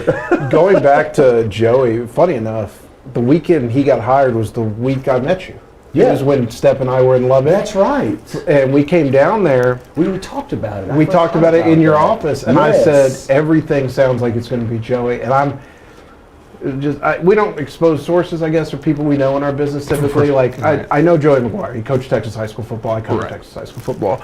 So it's like not hard for people to put it together. But I was texting him, and I'm like, "Hey, heard you're going to get the tech job," and he's like, "What are you doing in Lubbock?" Me and Steph we're watching some games tonight. So is it true? And he's like, "Cool, enjoy Spanky's." I'm like, "Are you in town?" He's like, "It's a great town, man. You're gonna love it." Just completely talking around. Awesome, man. Yeah. Which I had that was the weekend of my Lubbock Renaissance. I was loved gonna say, I loved you're my a trip. Huge Lubbock guy. Lubbock's now. awesome. I had It is. and it was what it was. It was the luncheon was awesome. Yes, it is. You can get anywhere in that town in 20 minutes. Yep, anywhere. Great Yep. airport. Yep, yeah, it's a fantastic airport. The food was good. Yep. And the people were great. Yes, it is. It is an awesome place to live. It is just far away from everything. Everything. And that's the hardest part about it. Now, if you have like your family's in Lubbock and it's like you can't beat Lubbock, Texas. If Lubbock was 3 or 4 hours closer to DFW, I mean, there'd be millions of people. Oh, I always said if you picked up is Lubbock and dropped it where Waco is in between Dallas and Austin, it's an Gotta make some people mad. It's an objectively better town. Yes, it is. You can say that as somebody who does not work for DCTF, so I will just nod in a neutral understanding. That is a fact. That is your opinion. Yes. I am not agreeing. I'm acknowledging. I am acknowledging your opinion. Oh, that's funny. Yeah, I think you guys are going out to Lubbock this year, right? We're gonna try. Yeah. Who y'all gonna go see? So the Thursday game is Big Spring, and I don't know the Thursday game. the Friday game is Monterey and Coronado. Oh, that's yes, fun. and then Saturday is Baylor's Tech. Oh, okay. So it's McGuire's first time against where Baylor. obviously, I think it might be OPI. Everybody says Spankies. What is where would you sit them to eat? I would say maybe. Yeah, I mean, I guess it a little bit depends on what you're looking for. There is an awesome breakfast burrito place, Paliberto's, on the east side of Lubbock. Okay. That is fantastic. That you need to hit up. Of course, the Spankies is what everybody talks about. Sure. Oh my gosh, Italian Garden, if you're into Italian food, is a really good place. There's man, what's the pizza place? I can't think of it off the top of my head right now. Gosh, I can't remember what it was. I would say this: the Paliberto's is something you definitely need to hit up. Okay. Like, it is awesome. Sure. Awesome burritos. Okay. Yes. I got no problem trying that out. There's very, very good food in Lubbock. And there's a lot of it. I mean, you can find, of course, all the chain restaurants and stuff like that. Sure. But you can find Triple J's is like an awesome lunch and dinner place. It's downtown. Okay. Kind of like a big, kind of I would say steakhouse-ish type place. Not super expensive though, but like steakhouse-ish type place. That's a place that's like people come to interview, and like that's where I would always take them to lunch and stuff like that. Right. Like, very, very good place. Okay. Yeah. Very Sweet. good place. And they've got a lot of talent at Estacado. We saw when we came through there, but they've got a man-child in the 25 class. Bobby Ross, 25. Bobby Ross. Yep. This his guy- birthday yesterday. Okay. Yep. Shout out Bobby Ross. Shout out Bobby. Yep. I walked out on the field and Cluley was like, you won't believe this guy. He was a freshman at the time. Just he's like 6'3", 220. Yes. He just He is looks a like freshman. freak. Running back. Running back. Like, he is a absolute dude. And I'll tell you this, like, unbelievable mom. His younger brother is also a stud. He's a freshman this year. Okay. And doesn't have the size Bobby has. Oh, I think it's probably Big like Spring Estacado that we're going to see on Thursday. Oh, okay. Yeah. Okay, you'll see Bobby. Right. Yeah. You can't miss him. Yes. Okay. And Cedric, his younger brother, is really probably a better athlete than Bobby. He's just smaller. Okay. But their mom is incredible. Just an awesome lady. Has done everything for those kids. But Bobby is the truth. He is absolutely the truth. Yep, he is a good one. Yeah, you're going to see some. I'll tell you right now that Bobby and like Cedric and some of those guys, some of those younger kids are like Bobby's a big time division. He has a tech offer right now. Right. Wow. They got some. He's going to have it all. Yes, he is for real. So how big is it? You coach out there. How big is it when a Lubbock high school player gets an offer from Tech? Like, It's huge because I'll say this, and Coach McGuire has changed his narrative. But for a long time, it was like Tech would not offer Lubbock and West Texas kids, and it was really frustrating in a way. And it's like, can you not find like a kid a year and just say we're going to offer because here's the deal. Like the bottom line is that like if you'd offer a kid within Lubbock and just say I'm going to take one, and I know scholarships are important. You don't just want to offer anybody. But like if you can get one Lubbock kid a year, which every Lubbock kid is pretty much going to commit to Tech. I mean, for the most part. Like it also helps you like fanfare, like people coming to your games, like because they got local kids on the team. But Coach McGuire really changed that in terms of offering kids that deserve to be offered around the area. I want to say he came in that first 2 or 3 months and offered 5 to 8 It felt like he kids. started in Lubbock. He did, and worked his, yes, and it was Even really. if you offer one a year, I mean, that's 4 Lubbock kids Yes, at that minimum are on your team. that are playing, That's you know. 25, 30 families. And what it every also single does, game. and what I felt like Tech missed out on, was like you had Jacoby McKenzie at Lubbock Cooper, Yep. right? He was now at OU and is an unbelievable player. Well, if you had offered some of those kids and had those kids on your team, like a kid like that is probably more likely to commit to you. He's a big time, you know, top 100 recruit, all that, whatever. And you miss out on that kid because like what's really drawing him to Tech other than just the closeness. Like he doesn't have kids he grew up with that play there. He doesn't have friends that play there. And so I think like Coach McGuire is doing a fantastic job of like changing that narrative. But it was a huge deal when he offered Bobby. That actually on that trip where I was telling you about him in the weight room. From there, I took him to the basketball gym because that's where Bobby was, and he got to watch Bobby run. And he was like, "Yeah, that's what they should look like." Go ahead and Yeah, he checked all the boxes. Yes. How cool is that for sorry, I got all sorts of questions. How cool is that too for like from a coaching perspective when you have that kid that you know maybe will get offered, maybe won't, when they land that, like is there a better feeling than that? Like I'm sure winning games is great, but to see that and to get to go to the next level. There's nothing better in my mind. Like, I hope one day to compare it to a state championship win. I get to decide that. But like in terms of for me, like, we want to win games and we've won district championships and regional championships and all that. But there is nothing cooler than a kid getting offered the opportunity and someone to say, we are going to pay you basically free education and you come and play a game for us. And like that is just such an awesome deal. It's a very emotional thing because like these kids have put in such a ton of work. It can be a small college offer to like the Texas Tech, OU's, Texas's of the world. But for someone to say like, hey, we want you to come play for us, like there is nothing cooler than that first offer. It is really, really fun to be a part of that. It's the first time a lot of those kids too realize, hey, I can go to college. Yes. Sure. It's their only way to college a lot of times. Yeah.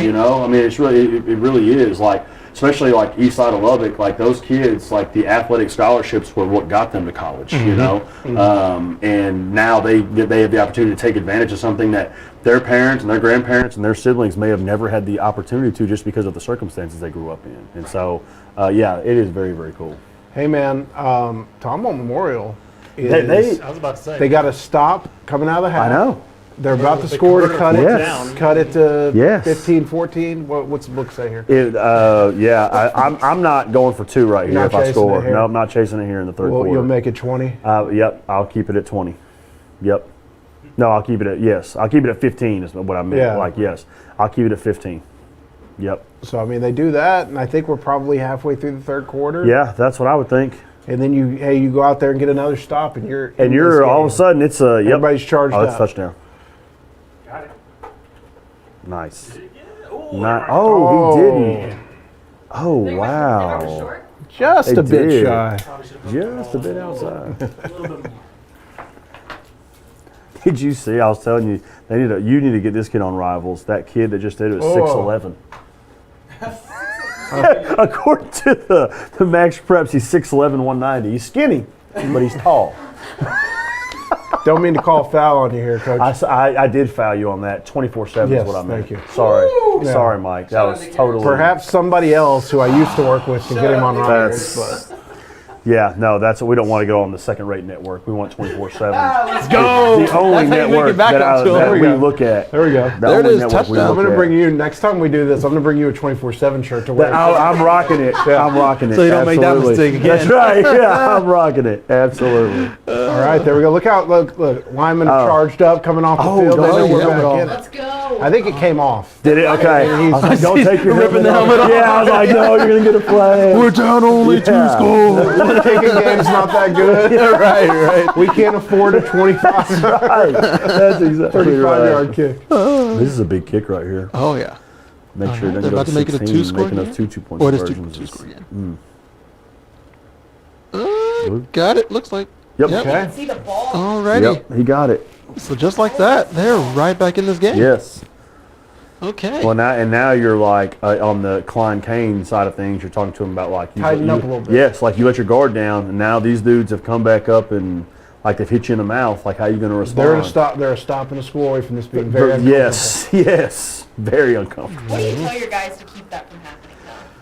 You know, I'll say this, you talk a ton at halftime about, and it's like the cliche, but it's like, it's 0-0 right now, you know, and there have been times where, and this happened to me, like where you get a big lead and then like the other team, like, and you may be up 5 or 6 touchdowns, but the other team scores 2 or 3 times in the second half and maybe you don't score. And you win by 14, which is still like a comfortable win, but you didn't play how you were capable of playing. Like, we go in the next day on Saturday, and like all we watch is the second half. Like, we don't watch all the good stuff that happened in the first half, you know. It really is the cliche of like, you got to come out and the score doesn't matter. Like the score shouldn't matter. Like how we play is not dictated by the scoreboard. How we play is dictated by like how we practice, how we do things, like that type of stuff. And so you preach that, but again, it's also kids, you know. And right now, Klein Cain up, you know, to 5 minutes ago has had a really easy onside. Oh man, I thought that was a pretty good onside too. Yeah. Well, there we got some digging going on here. That's more. I thought that was pretty clean cut catch there. Maybe a little battling underneath. We got the eye poking going on. Yeah, that's right. To get the one hand off the ball and get it. A little tickle. That kid. There we go. Yeah, a little tickling going on. Yeah, that's right. I almost asked, do you try an onside if you've got a surprise onside? If I'm Tomball, I feel like I have nothing to lose at this point. My defense is playing decent, but hasn't played well enough where like I feel like I can pin them deep and stop them every time. You know, I'll say this, at this point, if they score, it's going to take probably 2 or 3 less plays, so I'm going to get the ball back faster. Sure. I mean, you know, then I can onside again.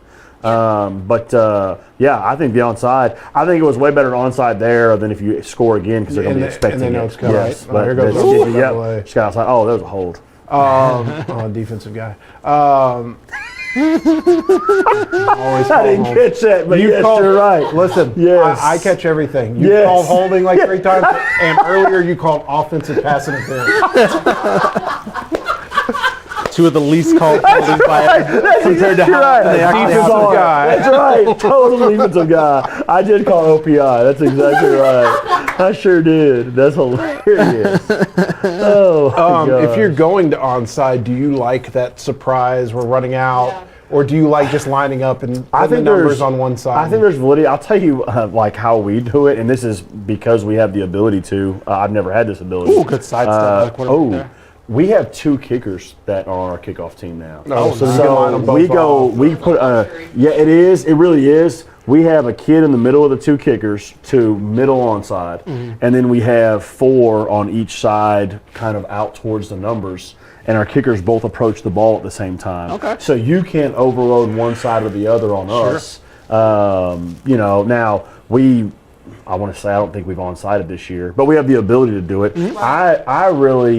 I like the middle onside, especially if you notice that those guys don't scrunch in. Right. Like the way they did it, where there was one kid that could recover that. Right. I mean, the kid did a great job for Klein Cain. But like I thought that was a great call because you had you have 11 dudes running at this kid.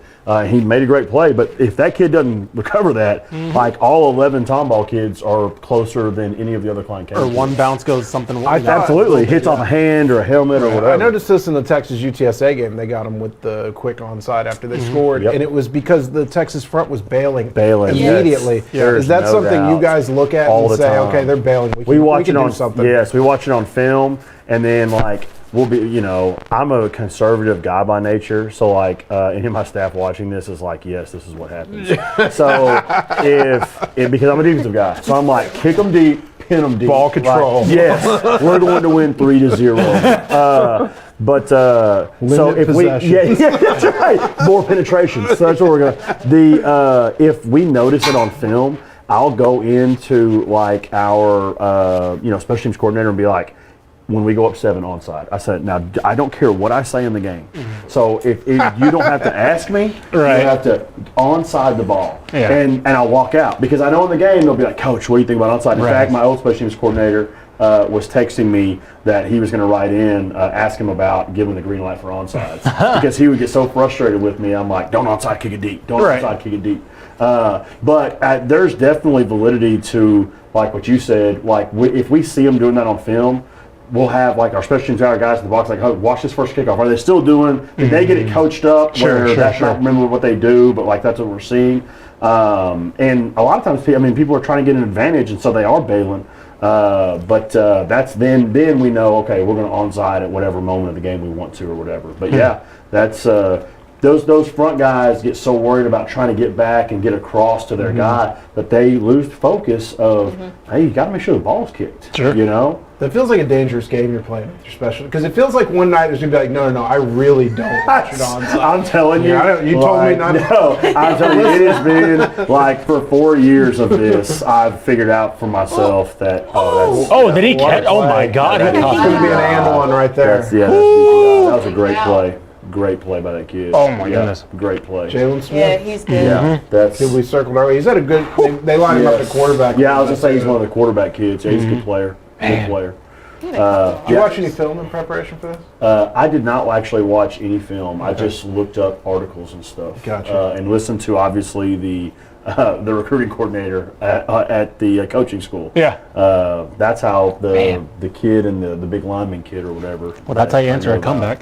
Yeah. Yeah, there's Called a shutdown. There's 104 left in the fourth on this It was one. a big one. They needed the Fourth or third? With the third. Third, yeah. 104 left in the third. Yeah, Okay. They need to score quick right here. PSJ North is up 21-14 on. They just scored again. I believe to go up 28-14 with 2 minutes left in the fourth.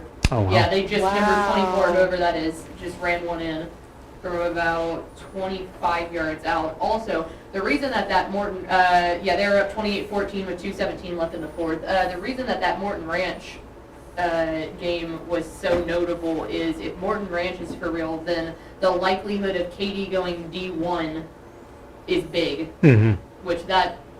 Right. all sorts of chaos. That is just chaos because it looks like Westlake and Lake Travis might go D1 and Region 4. Oh my gosh. So That's a bloodbath. 6A Division 1 could be a lot of fun come playoff time. Which Yeah, means, it previously did not look like it was going to be. Freeze up a little bit for 682 frees up a little. some certain Mustangs down in that region. Maynard guy. Oh, okay. So Okay. got a little Name drop in there. Quinn Joyner. Gotcha. Man, so what would that, is Maynard Region 3? No, Did who's you the see- other one? He didn't ever I would stand think out. so. Big 5-star defensive end. Wasn't Are that? they Oh, Region Fowler. 4? Fowler. Eric Fowler. Eric Fowler. Yeah, he went to Texas, then he finished at Sam Houston. I was saying he's at Sam Houston. Yeah. Joyner's there now. He's there. Yeah, he's USC. USC. Oh, okay. I didn't even realize. His brother's the quarterback, Quinn Taylor. Really? He's a sophomore. He's a Quentin is solid athlete. I kind of, Coach Keller reached out and was like, hey, can you help me get this kid recruited? He's getting no looks. And I get that a lot. Yeah, I'm sure. And he sent me, he's like, he ran for like 2,200 yards last year. He's got a 10,800 and he shot puts like 54. And I was like, yes. Information to me immediately. I will do what I can. Maynard is Region 4. Okay. Which, by the way, So what, can we get a Maynard Dripping Springs regional? That would be bad news for Austin. I was about to say Maynard, Princely. Prince Will Umamanian will Yes. eat his lunch. I'm sorry. Apologies to Austin Nova side. You don't want to face that front seven. The kid at Penn State, did you see him last week? The freshman running back they've got? Yeah. Oh, yeah. He's like the only other player that had that kind of 100 and also shot put it at running back. Oh, really? Type of number, like same. Now, where's he profile. He's from up in Pennsylvania. Oh, okay. But he, You came down here? No, Penn State. He plays at Penn State, but The freshman at Penn State. but I was just saying the kid at Maynard is the only other kid that's got that similar athletic profile I see, as a I see. running back that's got a sub 1100 and a plus 50 shot. Wow. So to take it back to track. That's I believe your impressive. boy's up for Mr. Texas Football Player of the Week by Better the way be. this week. Better be up for Player of the Year when we're talking about it, and he will be because I helped make that list, so he will be. No biasness in that poll. That's hilarious. I was about to say he will be. He will be. So don't worry. He's going on there no matter what. We'll be good to go. You would get so much. Oh, that's Yeah. So much hate. That is awesome. Yeah, we're gonna have to. If PSJ North keeps this up, we're gonna have to give Bella a big Oh, yeah. credit. Now, Oh, my she gosh. called us on WTF. She today. did. What is the outlook for Atlanta this year?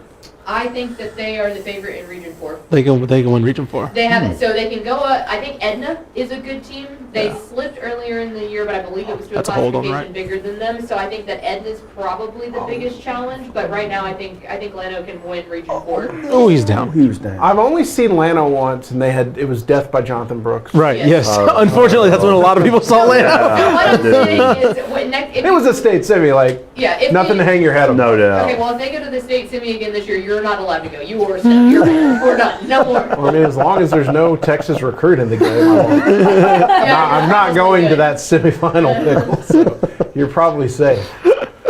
But no, they do look good. They look like a regional Yeah, it was finalist, there like last week. regional contender easily. Like, Oh, yeah. yeah.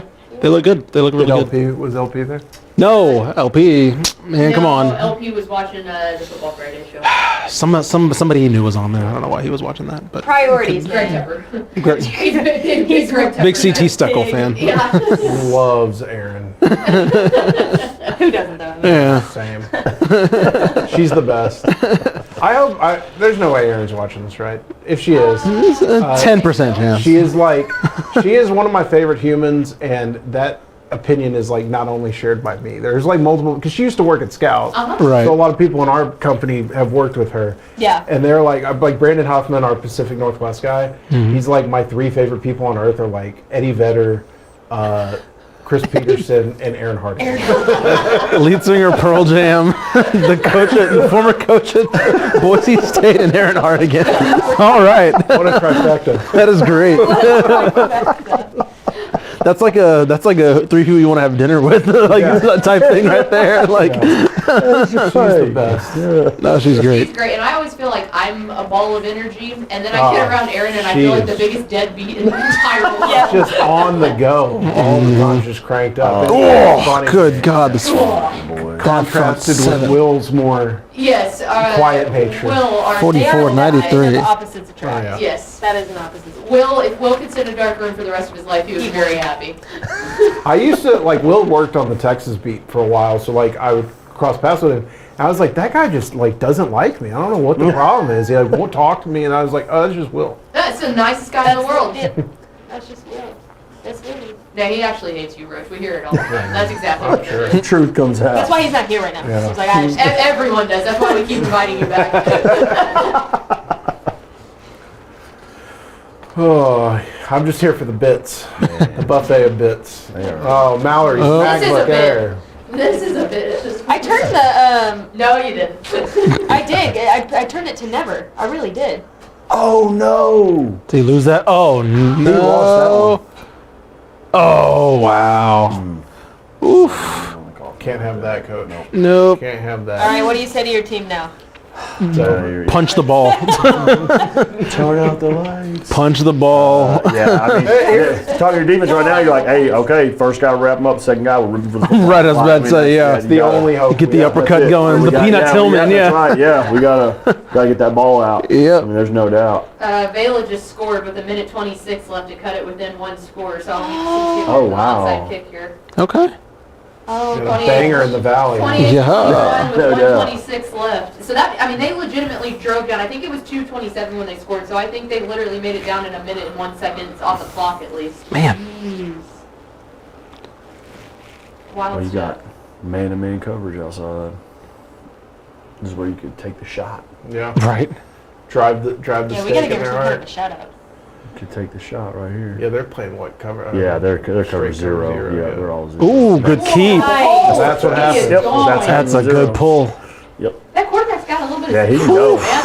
He had Those are a, long he had a big legs. run earlier too. Get past Yeah. that first Yeah, that's one. his second, I think. Yeah, he did. Yeah. I know he got down to. He had a big run down to like the the 3 or 4. I think you're right. I think that Yeah. is his second one. Lance He All. scored that. He scored the touchdown in the first from like 5 yards out. That was like Yes. tough running. So he can Yeah, do the tough running that and dude the. is. Yep. And when you're in zero, That's Make it it. past You the got front. nothing. Yeah, You got it's, nothing. The outside backer took the running back. And Yep. that's a great read by that kid. It's a great read. So Yes, here's a thanks. question: when do you feel comfortable enough to put your backups in? Like Well, that's a good how much do you have to be up by, or even I you're a guess down defensive by? guy. I know. That's, Right. you're cautious in nature. Yes, I am. Right. That's why. I would say now I'm telling my coaches, like, okay, we don't want to wholesale sub everybody, but like let's get a kid on the D line, a kid at linebacker, and a kid at secondary that are not playing it. Maybe 2 in the secondary, or maybe 2 on the D line. But like I don't want to wholesale take every one of our starters out yet. Based on Pickle's reaction, it looks like Vela just recovered the. Vela recovers. No. It hit off the foot of the PSJA guy, bounced about 10 to almost 15 yards back, and Vela recovered, I would say, probably about their own 43, maybe? And on that cue, no, I'm good. How much time? On that cue, I'm going to pull out my There laptop is and stream the rest of this 1:22 game. left in the fourth. They're down 7. They'll have the ball on the 46. Sounds like Pickles calling the game. That's I know. Sorry. That's what I am went to looking at it right now. broadcast voice. That's right. Yeah, she. She went on broadcast. She went TV pickle real quick. Sorry, You're moving left to right on your radio dial. I did get a degree in literature talking. That's what my degree says. BA in talking. You know, when I was a kid, my parents used to be like, you know, you can't get a job just talking. Well, look at me now. Yeah. My mom always says Look that. at me She now, goes, Mom. You started talking and never shut up, but I guess it worked out well for you. Same. High chip. I guess, yeah. At this point, you don't want a big return. Yeah, we do a lot of that. That's the high chip stuff is it's like the risk versus reward of do you kick it deep to their best athletes with space, or do you chip it and they get an extra 5 or 6 yards, or maybe even 10 yards, but their best kids aren't getting it with tons of room to run. Sure. So one of my best friends, he coaches in South Grand Prairie now. He used to coach at Burleson. This was back when they were playing Alito, back when they had JoJo Earl and Money Parks was the other kid back returning. Yeah. And he told me before the game, he goes, what do you know about those 2 Alito kids? I said, they're both really good. One's going to LSU and the other's going to Utah. And he goes, I don't know anything about them, but my personal philosophy as a special teams coach is I'm not kicking it deep to 2 guys named JoJo and Money. That's a good call. That's a good call. That is a good call. That sounds like when the wives get in a fantasy football league and they pick it based off like, oh, I like the dolphin. You know, you kick it deep to guys named Joe and Mike. Yeah. Right, exactly. Yeah. Those are the guys you kick it deep to. Exactly. You don't kick it to Money and JoJo. The extra Joe has a lot of. JoJo, I've never been called JoJo. Yeah, are you singular Joe? Or I'm just Joe. I am interested in that. Are you, what is Courtney called? Joey. I call you Joey. Yes, so a lot of people call, but like I think when we're talking about Coach Cluley, it's Joe Cluley. Yeah, so it's really funny Pleasant. because, and it happened with my dad like this too. So people, all my family calls me Joey. So anyone that gets, so of course Courtney grew up around my family, and of course in high school I was Joey. And then of course in the professional world it becomes Joe, like when I'm introducing myself. But really people that get close to me that like I consider like they start calling me Joey because they're around people that call me Joey. Yeah. And so it just becomes like a natural thing. And so I get that. I've got that question a lot in Mount Pleasant. Like, do you want to go by Joe or Joey? And I don't care. Like it is what it is. But no, I'm not a Joseph guy. I mean, I am Joseph, but I'm not a Joseph guy. It's on your license. It is. It's on my, it was on my driver's license. Yeah, it's on the birth certificate. That's the only place that it is. But but inevitably, people that are around me more, they call me Joey just because that's what people that are like close to me call me. So Joe is like the professional. Yeah. You're for sure kicking it deep to Joey. Yeah. Yeah, that guy has no chance of returning anything. Like that, you're kicking all the punts and kicks to that guy. Joe without an E, you could kick to. Absolutely. No, you don't want to kick to that guy. No, because with the E, you're kicking it. Yeah. But then you drop the E and my you God, drop the E and you're like, that drops drops like 3 seconds off 100 times. Yeah. Like, you're not kicking it to that guy. This kid's a pretty good little player, this 16. They've had a couple of these guys when they get the ball to the outside. Yep. They can kind of make. And they've got like the question mark. I've noticed that. It makes me wonder if it was a formatting thing from. Could be. Oh yeah, it could be. From Max Preps when it was copied. It could be. Or whatever. And 14's a good-looking kid down here too for them. Yeah, it would be funny. He scored a touchdown earlier. It would be funny if they were just like, we think that's his name. Question mark. New to the program. 6'11". Yeah. 6'11". Oh, we beat him too. Yeah. Yeah. 6'11", they'd have that. No doubt. No doubt. Yeah, you got to score right here, and then of course you know the onside coming. Yeah, we're onside the rest of the game. That's. Yep. Does it almost make it this might be a dumb question, but does it almost make it easier or harder knowing that the onside is coming? Because is there more opportunity to overthink it at that point? I will say there's definitely some of that pressure part that you don't know how but you get your hands team out there, which is like you hope is your. But I'll say this also. With the hands team, sometimes it's kids that aren't used to being out there. Yeah, like they are good. They're usually better athletes. Obviously they're kids with good. Oh, nice play by the quarterback. They're obviously kids that have the best hands on your team, but they're not used to being up there. Like those kickoff return guys are used to like guys running at them full speed and all that. Those guys, like those wide receivers, corners, like they're not used to just having to stand there and just. Take it. Yeah, it is. It's a little uncomfortable. Coach, I'll say this for coaching for Memorial. Yeah. Second half, they've moved the pocket a lot. They've done a lot to negate that. I mean, when you think they were down 35-6 at one point, and where they are now, even with it 49-20, they have played a really good second half. Yeah. I mean, they really have. And it hasn't been like the second half where like Klein Cain has not put in a bunch of backup kids, and like it's been like they're good players. I mean, I think they wanted to get to the point where they were comfortable enough to go backups. And I agree, and they haven't. Yeah, no, Tomball's moved the ball well enough to. Scores here. They're not. I don't know if they'll be comfortable. Yes, well, and they had that one that early in the game, that one pass, the seam that the kid dropped, and I mean that's just. If you have that right now, you're sitting here down 3 touchdowns, about to score and trying to onside it, and of course, there's been crazier things that have happened. John Tyler, Plano East. Back in the day. Yeah. I love watching those highlights. That's one of the greatest calls ever. Of the highlights. I was about to say, that's one of the best calls ever. Like, good gosh almighty. I'm sick. I'm sick for those kids. Oh, I thought he threw it. Oof. My personal favorite was the Kilgore blocking the Lincoln field goal. And the guy, it's a big on the ticket. They played on the ticket. Okay. But the guy yelled, "He done blocked it!"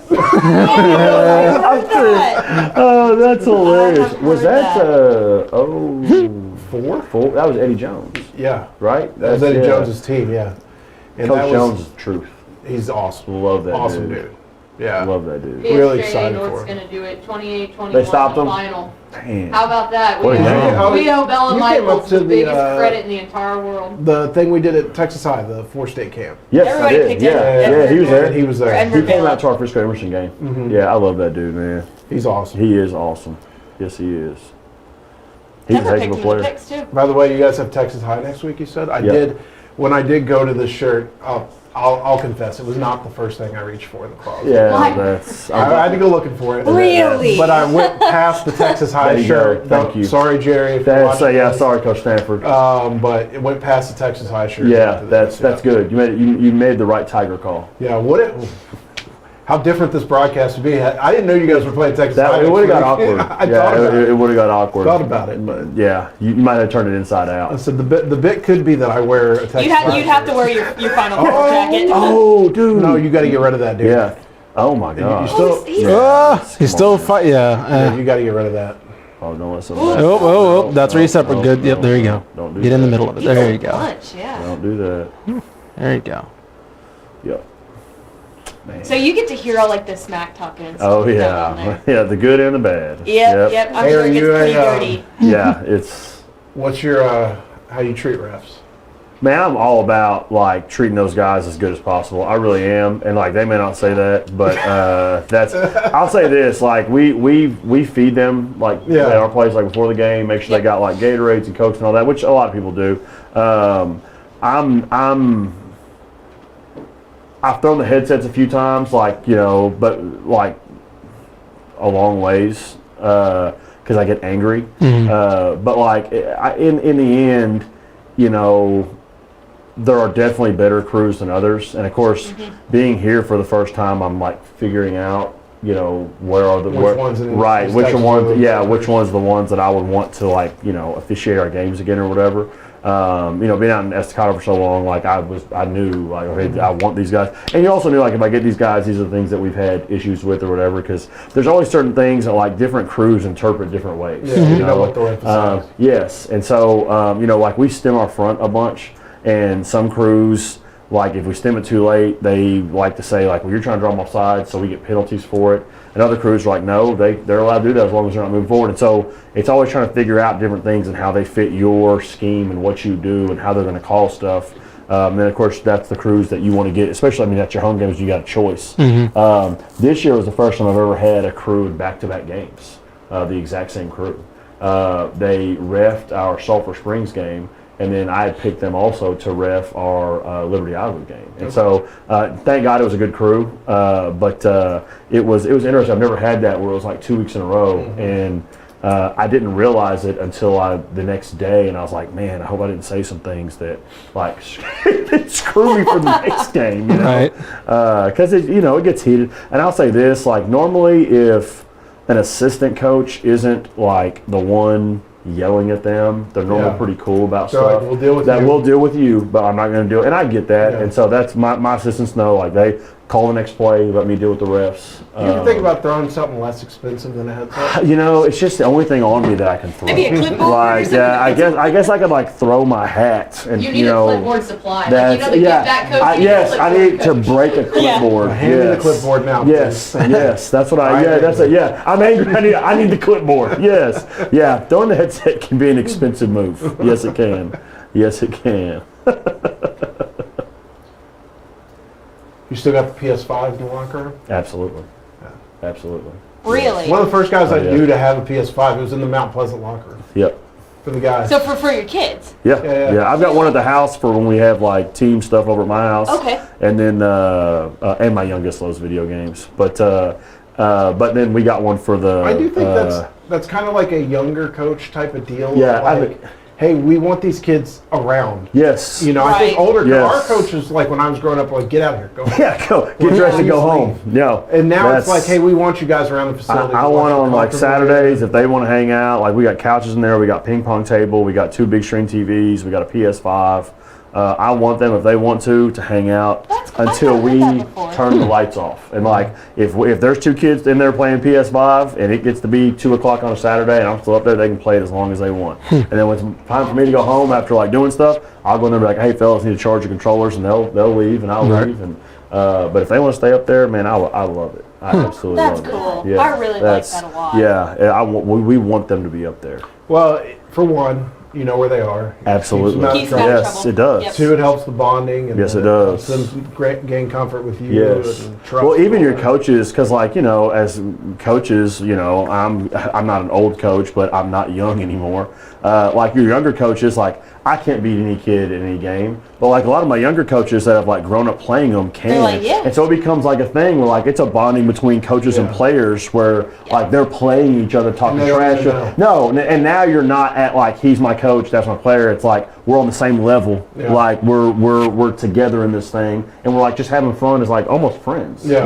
And I think that's how you build a bond, and how now that kid feels comfortable enough if he has a problem to go to that coach. It's like, coach, this is what's going on in my life. You know, and that's where it all comes down to. What games do you have? Right now, so like at the PS5 at school, we have of course Madden. And then like so then like the games and kind of they're at my house and at the school.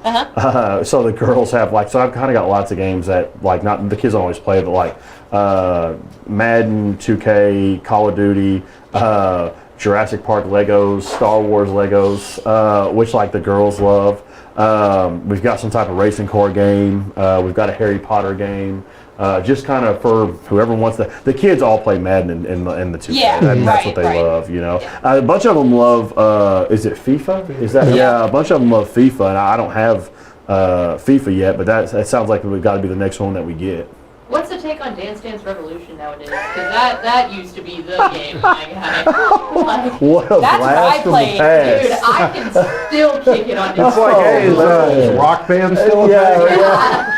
Rock Band. Guitar Hero. Yeah. Yes. Yeah, no, Dance Dance Revolution was what I played. Yes. Dance Dance Revolution was when for we go real. to The amount of calories you burn. When we go to coaching school, there's a Dave & Buster's right there that has Oh, Dance yeah. Dance Revolution, and let me tell That's you, Mallory what y'all and I should do. got going. Y'all should do that at the booth next year as one of the things. Yeah. Dance Dance Revolution. Why try Canadian Kit Kats That- when you can do go Dance Dance and see- Revolution? When you could have when you Why could put have out coach there. up there When to you try could and have- guess celebrities when you can do Dance Listen. Dance Revolution? I will pay an unlimited amount of money if you could get John King to do it. Oh my God. He would say, he would look at me and go, pickle?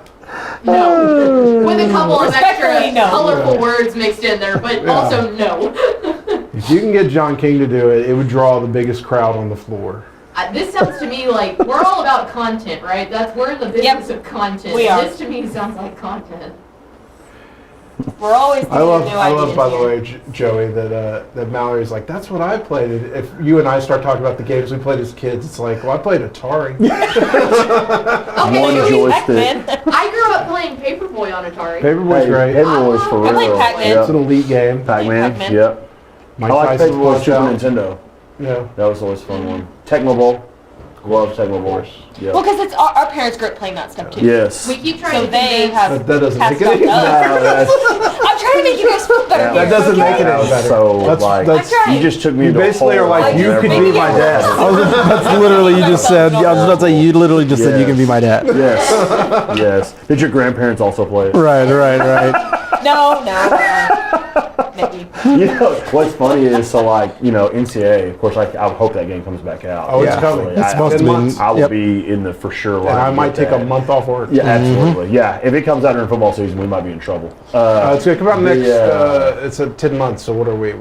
Early summer next year. Oh, that'd Yep, be it perfect. should be in time for the- I'll- for the I'll college play, season. NCAA while Courtney watches the new baby. That would be perfect. There you go. What could go wrong? That sounds like a great good to me, right? Yeah. Sounds good to me. We'll have her on WTF. Yeah, now you really think that the Kit Kat's back to tonight. Exactly. The only time He's my kidding, dad, Courtney, by the way. my dad played me in like NCAA like 03. And he's not a video game guy at all. And I'll never forget, I was Kansas State, he was Tennessee, and he like out-coached me, Yes. and beat me. Oh, at Terry, was the that game. Fitzgerald? Yeah, that no. That yes, it Michael was. Bishop? No, he's talking about on the cover, Yeah. right? The cover of 04 No. was Fitzgerald. 03 Yeah. was Joey Carson Harrington. Palmer. It was. I think it was Carson Palmer. Yeah. USC, yeah. And so he beat me, and of course I was like, all right, run it back. And he's never played me since. He's like, no, Dude, my dad you've did the- never Run it beat back. me at a My video dad did game. the same thing. I'm And like, you come know on, what he man. did? He ran the ball for like 4 yards. No. Hey, that's what he, yes. You know who was on the Run cover of play clock all the way to Yes. one. Yes, my dad got in the goal line package. I just looked it up. Carson Palmer was 04. Oh, who Joey was Harrington. 03? Joey Harrington. No way. Yeah. Joey Harrington. Yep. Oregon / Stud. Detroit Lions. Nuts. Great. What a stud. It was a senior year. I remember it well. Yeah. Oh yeah, because they shellacked Texas in the Holiday Bowl, wasn't it? Wasn't that the Oregon team that beat Texas? That was. That was his coming out party. Oh, not coming out party. He was It was. great. I forgot they beat Texas in the Holiday Yeah, Bowl. they did. They Yeah. sure did. Because then the next year, It was Washington State was the 04 bowl season or 03 season. Yeah, It was. It was Washington State in the Holiday Bowl, and it was Yeah. Oregon the year before that. I think. yep. Because that was the Chris Apple. Sims, That was the Applewhite they comeback dropped. game, right? No, the Apple White deal was Washington They played game. Washington. Huskies. Yes. That was You're the right. year before that. Yep. Yeah. And then Sims, no. though, it was when The year Roy- before that, though, was they played LSU in the Cotton Bowl. The year before the Washington State. You're right. You're right. I want to say No, they beat LSU. Roy went crazy. in the Roy. Cotton That Bowl. was Roy's senior year, right? Let me see. Yes. When he went crazy in the. Yeah. So the year before that was the. Okay, it must have been the year after the Washington State. Yes, that's what it was. Yes, that's what it was. Okay. Yeah, you're right. Yeah, I'm trying to look at it right I'm now. pretty sure actually. that's right. Let's see. 03. 03 was Washington State beating Okay. Texas. Yes. Yeah. Who was the quarterback of that Washington State That team? will be the game. That was. There you Shout go. out to Klein wow. Cain pulling off Yeah, a big victory. 49-20 Yeah. over Tomball You Memorial. gotta give it up for Tomball Memorial They- though, in that they- second half. They they did. really did Okay. come They back never and gave for up. a really good flash. Yeah, that would have been So very we- 35-6. So yeah. we played the like, what would you say here game. So final thoughts. What are you saying after the game? At this point, I'll tell you exactly what I'd say. You huddle them up, and you're like, "Hey, we got to get 1% better. Every day matters. Tomorrow we come back to school. We're going to work out. We're going to condition. We're going to NOS, which is for us and not our standards, which we up down for. And then we're going to go watch film, and we're going to become a better football team. And then we're on to the next game. Yeah. You know, we're on to the next game. proud of the way they battled. Absolutely. Yeah. Yeah. No, I'm definitely telling them, like, if you didn't have the first half, the first 10 minutes of the game like you did, I mean, that's It's 21-0. that's a touchdown football game. Yeah. You know, and so you also see that they have the ability to be a better football team. You know, they just got to go do it. just got to go do it. Roach, you want to show that book one more time? Yeah, The Road to Texas coming out October 4th. Get it on Amazon, Goodreads, other places you can order books as well. And I'll be doing the media tour, so check it out. Well, it's a lot of fun. We talked to a lot of former Texas players about their recruitments and how they got to Texas, and names like Derek Johnson and Quan Cosby and Fozzie Whitaker, Michael Huff. A lot of good names in there, so please check it out. Help pre-order that so we can help Roach flex at the Urban High School Yes. reunion. New York Times bestseller. I'm not going. 20-year reunion. Listen, guys. I'm not going if I'm not a bestseller. All right, well, there you go. Really genuinely appreciate everyone who tuned in to our first Dave Campbell's Watch Along. Again, Mallory Hartley, Ishmael Johnson with Dave Campbell's Texas Football. We appreciate 247's Mike Roach. Make sure to find his work on all of the 247 stuff. And then Coach Cluley. Yes. Was Thank you it for having worth me. the drive in? I'll tell you Good what. point. If I didn't have a game next week, I'd be right back here with you. Yeah, this is awesome. Thank y'all for having me. Oh, cool. And to get that reaction on camera, so when we turn off the cameras, he's like, oh, God, I never turned me off. That's right.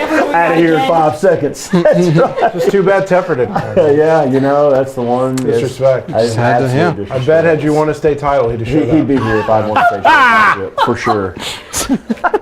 Jesus. Congratulations again to Klein Cain on the win over Tomball Memorial. Happy birthday again to the guy calling the game, Chase Snyder, to everyone on our Texan Live crew and everyone at Dave Campbell's Texas Football. Hope you enjoyed that game. You can see any of those games if you'll subscribe to Texan Live on TexanLive.com. You can become a Texas Football subscriber at TexasFootball.com/subscribe. And we will be back tomorrow on TFT for Mailbag Friday. So if you have any football questions, make sure to tune in to wherever you're watching this now at noon. But until then,